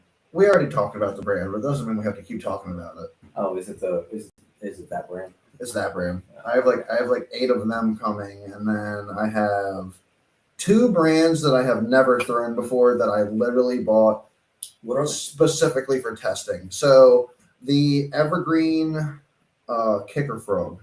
Okay, evergreen. I've never thrown that. Evergreen makes some good stuff though. So Yeah. The evergreen kicker frog is one of them. I mean, to make the and then- jackhammer. So you know, What was the other one? The other one was like a Bill's Perfect Frog from Bobby's perfect frog. Bobby's Snack proof. Perfect Frog from Snack Proof. Is it? Is it sickening that you butchered the name? I still know exactly what you were talking about because I'm such a tackle junkie. I mean, I've never even thrown that frog, and I know it's. I just kind of seen it, and I just wanted to go. It's got a good. I've almost bought it a few times. It's got a really nice profile. It looks like it'd be really easy to walk. Yes, it does. Anybody still throw a scum frog? It's a in any larger way? profile. Tom Over Jr. throws a scum frog exclusively, Yeah. pretty much, That's all and throws he is scum catches frog. freaking giants. I can't. That's the only frog I cannot walk is a scum frog. Well, it depends on what The model. original. Scum The original frog. scum frog. See, I don't. Here's my thing. How does Dustin only have like 10 frogs total? Like, I feel like they would get. Here's I'll my tell you thing. why. Because They he get knows if so I'm fishing a tore frog up. and Like it's I have to tournament, he have. might as well I have to it. have backup. Some of these soft JDM frogs that I like throwing, like if you get freaking 3 or 4 fish out of one, like you're freaking lucky. Well, And I'm just beating. it's because on we this. don't throw JDM frogs. Yes. I have a cheap booyah. So, one of the, I'm going to go back to, I'm just going to go to snakeheads because I do a lot of frog fishing for snakeheads in the summertime. And snakeheads tear up baits. Yes, they do. I have one booyah frog that's still at home it has been retired that I caught 25 snakeheads on. 25. I caught 25 snakeheads on one booyah frog. It's quite a few. And it finally tore like where the hook enters the body. Yeah. It finally tore there after 25 snakeheads. It's a lot. Pretty sure this isn't going to handle 25 snakeheads. No, The Terminator that- handles no, one. This one came fresh out of the package, and I had to squeeze it every cast. Also a third of the price. Yeah, the Probably. Terminator frogs, So you it's get actually like only two like a snakeheads freaking- out of it before it's done. $10. And the booyah frogs they're soft. Like they're super soft. I have nothing The hookup negative to ratio- say about booyah frogs. You have nothing good to say. Nothing negative to say. No, they're fantastic. If you're, yeah, me too, Justin. If I can throw a buzzbait, I'm throwing a buzzbait. The booyah frog, like if you're looking to get into frog fishing, that's the frog to buy. It's cheap. It's a good frog. It has a great action, and they're relatively durable. On top of that, they're soft. You have a really good hookup ratio. It's not the best hook. Their hook is a little lighter than what I like, but Does it bend? on bass sometimes, Wow. but not often. Like if you catch snakehead on it, like it will, frequently bend the hook. Wow. That is for if anybody's watching that likes fishing for snakeheads. The booyah popping pad crasher is my number one snakehead bait. That's what I throw for snakeheads all the time. That's the frog that was the first frog I ever threw in my box. Let's Popping Patty Crasher. popping pad crasher. It's cheap. I don't care if a snakehead tears it up. It has good action. It catches fish, bass and snakehead. Yep. I mean, it just catches fish. The pop, and like I said earlier in the show, the pop and pad crasher is the absolute easiest frog to walk on the market. I've never found an easier frog to walk. I mean, if you twitch your rod, it will kick to the side. It doesn't matter how much slack you have in the line; it just kicks to the side. Yeah. And then if you have a tight line, you're gonna pop. So that's how that's the frog that I learned how to walk a frog. So it also skips. You can skip it. So as we're getting down here to the end of our podcast tonight, we're at an hour and 53 minutes so far. We've talked about popping frogs, walking frogs. We talked about soft toads. We kind of went over some of the different sizes of frogs, how color can be relevant, and broke down some of that 3 different color categories that I think the 3 of us all agreed that between white, black, and red, that's kind of what we're sticking with. And bluegill. And the Yep. bluegill. Yeah. Bluegill. Gotta have a bluegill color. And as far as our gear, for the most part, I mean, 7.3 heavy rods. Anywhere from 7 to 7.5, I think. Yeah. As long as it's heavy for a hollow body. Keep in mind too that the length of the rod can vary depending on how tall you are. Yes. So like Chad, Chad's a pretty tall. He's a pretty tall guy. He can get away with a little bit longer rod than say Tony. Simply because of the way you have to work the rod. It's like any other topwater rod. You're limited by how tall you are. Mm-hmm. Yep. Absolutely. So if you can throw, you can throw a 7.6 if you're 6 foot tall, but if you're 5'8", you might have to throw 7.2. Yep. So keep that in mind. Throw what's comfortable for you. That's I also it's throw a heavy. As long as it's a heavy action rod, it's got. So for me, it has to have a little bit of tip. It doesn't matter if it's 7 foot. I like a heavy rod, but I like a heavy rod that's heavy, but it's not. But it's on the soft side of heavy. Yeah, me too. That's what I personally I like. want straight up broomstick, like at that rod. That rod should bend at like the fourth eyelet and no more. I'm talking like it. Oh yeah. He's just a brute. Like there should be instant connection. Like I like when for real, when I set the hook on a frog, I like feeling like shot in my elbow. I don't get as many. I might not get as many bites as Tony on a frog, but I don't miss as many fish. That's also probably true. See, Like, and the I other miss a thing lot of that that. we also need to cover, or we did cover, was our reels. Now, one thing that I don't think was said. Now, correct me if I was wrong. I'm fishing a frog actually on a 200 series reel. I fish a Corrado 200 series reel. I like a heavy duty seven on a 7 gear ratio.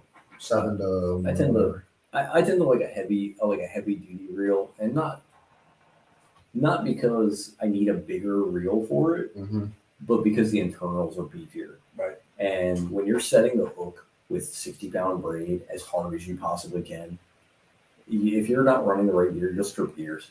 Absolutely. That's I like to. For my frog rod, I have 2 different frog rods. One's a lighter action rod. One's a heavier action rod. For my heavy action frog rod, I'm running a Corrado 200 on that with 55-pound braid, I believe. I actually need to replace my frog, the reel on my frog rod, because I've jacked it up from frogging. It's a typical 100 series. It's actually a quantum. I don't have to tell you to go out and buy that die with the tool of 200. That's what's going on there. I know that's what's going on there. See, I'm putting the hard.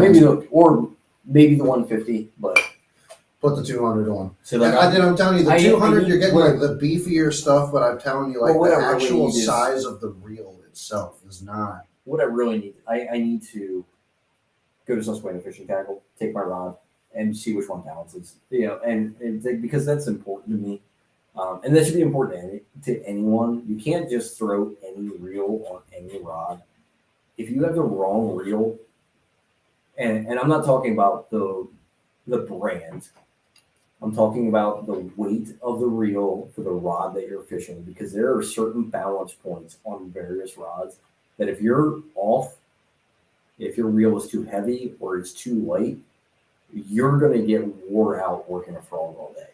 Working a frog is not easy work. If you fish a frog all day, it's going to be, it's going to be a little laborious. It's going to be extra hard if you don't have the right setup. Yep.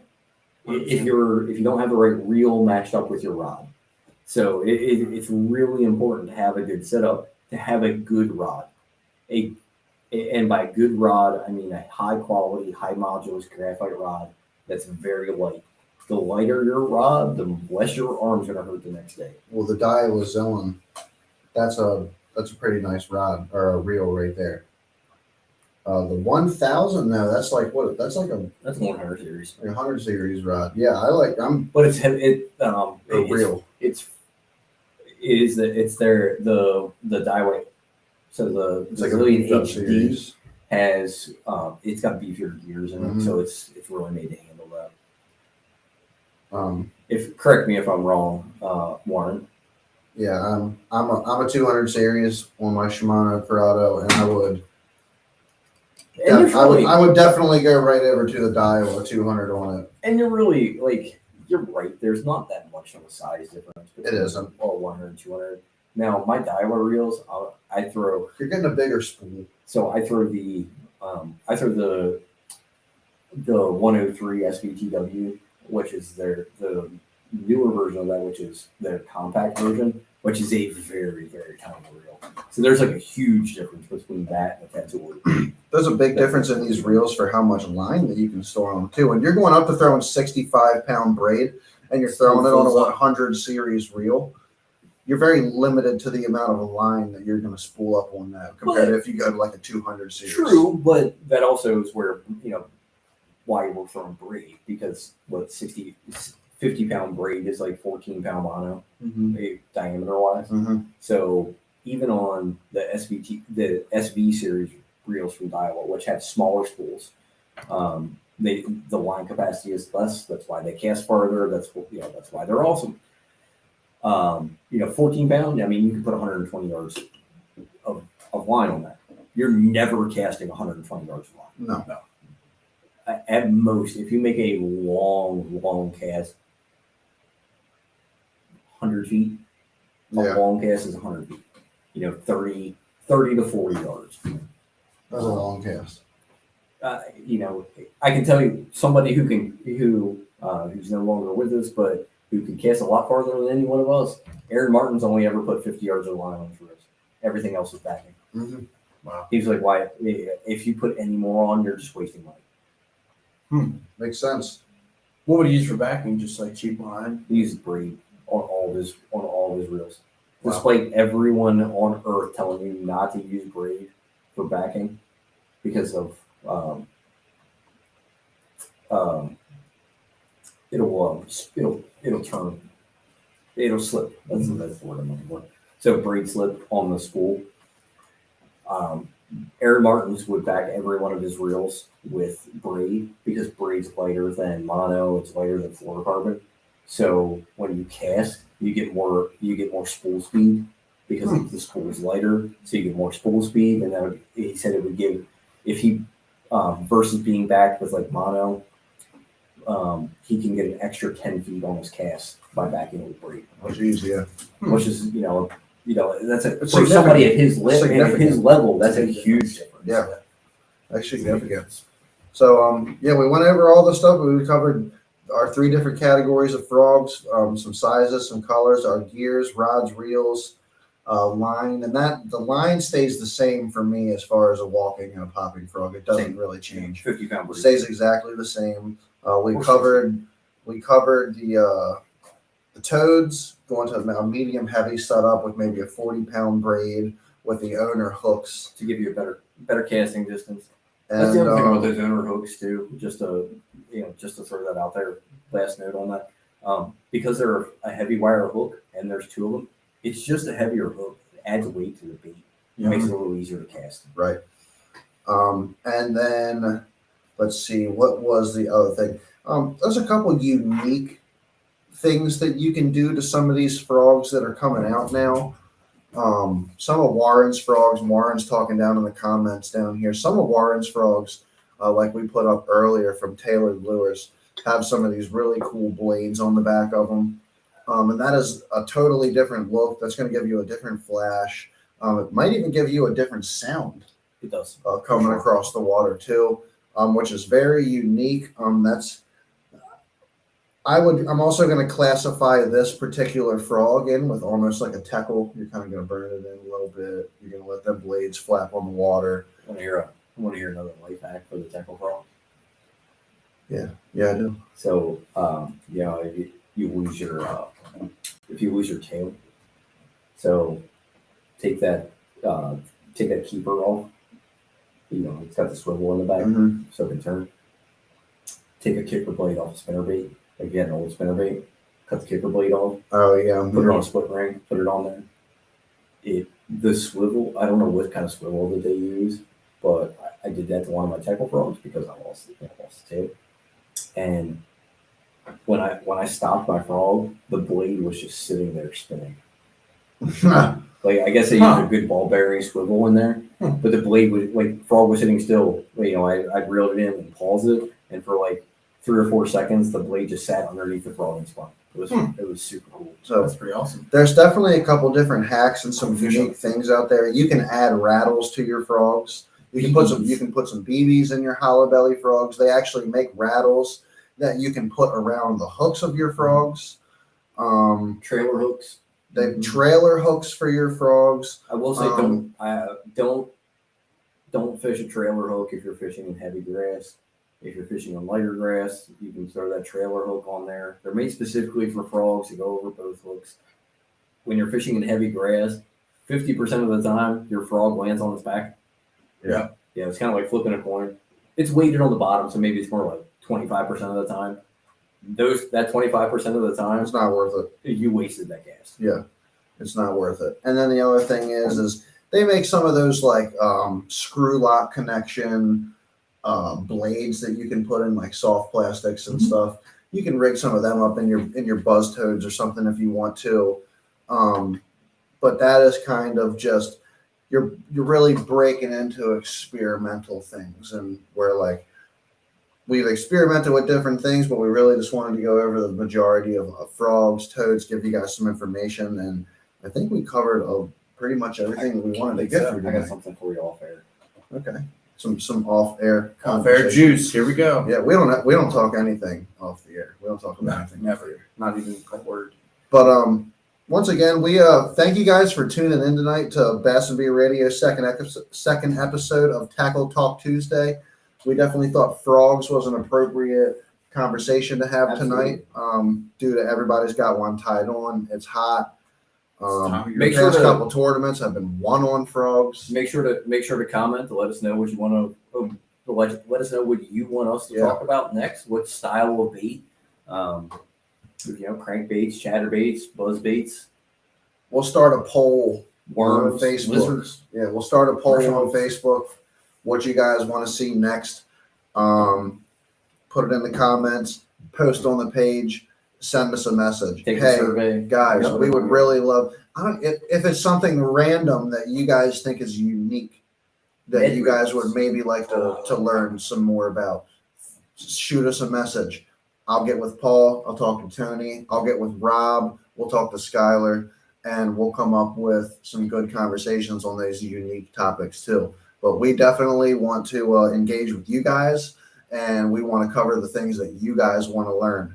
We're all here to learn together. I can't say that I'm sitting here trying to teach everybody everything, because the amount of shit that I learn on this show, sitting here talking to everybody, is insane as well. So if you come on any one of these fishing podcasts, if you go out fishing by yourself or with your friend and you come here, you're like, well, I didn't learn anything new today. It's bullshit, man. You come on here, you go out and you fish, you should be coming back with some new knowledge every single time. And if you're not using your brain hard enough. That's all I have to say about it. I mean, it's true. You need to be thinking while you're out there. Yep. And sometimes failing and catching nothing can be your biggest lesson. Yep. But you need to take that One thing that put it on paper. there's always that quote that I think it applies to fishing more than it applies to really anything. But the definition of insanity is doing the same thing over and over again, expecting a different result. Yep. That's absolutely correct. You must I feel do like that. different I feel like that things. applies to fishing, more than like any other topic. Yep. Because you have to do different things based on your conditions. You can't just go out and throw a spinnerbait from January to December and Peace, expect Warren. fish. Good night, brother. Thanks for the frogs, man. We're after them. Have a good night, Warren. Yeah. You can't expect to do the same thing every day all throughout the year and catch fish. Yep. Because fish are going to be in different places. They're going to be eating different forage. So make sure that you change it up, and hopefully we will provide you with maybe some new bait categories that you'll be able to learn something new and learn a new technique from. Whether it be frogs or last week. What did we talk about last week? So we just Last week talked about spinnerbaits. Spinnerbaits, yeah. So spinnerbaits. I know people who have never caught a fish on spinnerbait. In fact, one of them may have won the Thursday nighter last week. Oh dear. Mm. Oh dear. Kevin, we have to talk. I am pretty sure Kevin has told me that. I know for a fact that he's never caught a fish on Buzzbait. Oh dear. He's never caught a fish on Buzzbait. We didn't have Kevin on this podcast. Kevin's a cool dude. Me and him, we go to Lake Anna every January. There's like 10 of us that get together and go to Lake Anna in January. The hot on side. the hot side. Nice. And, Oh, nice. Oh, yeah. I caught a fish on top water while it was snowing this year. Oh, that's cool as hell. That's it, awesome. It was super cool. Hell yeah. All right, guys. That's the end of our episode for this Tackle Talk Tuesday. We went over some frogs. And thank you to the people that sponsor us, UMA Lure Company, Bass Munitions Lures, and Tailored Lures Frogs. Thank you guys once again. Shoot us a message on what you guys want to learn about next week, and we'll be in touch. Look for us again Thursday nights. Per normal, we're going to be covering the weigh-ins at 8:30. We'll be live for the weigh-ins. And I'll be watching from home. Paul will be watching I from cannot home fish. because Paul sucks. I may say screw it and just if I get a call, I'll just have to leave this 4 minute early. That's the worst. So, all right, guys. Thanks for tuning in. Have a good evening. Peace.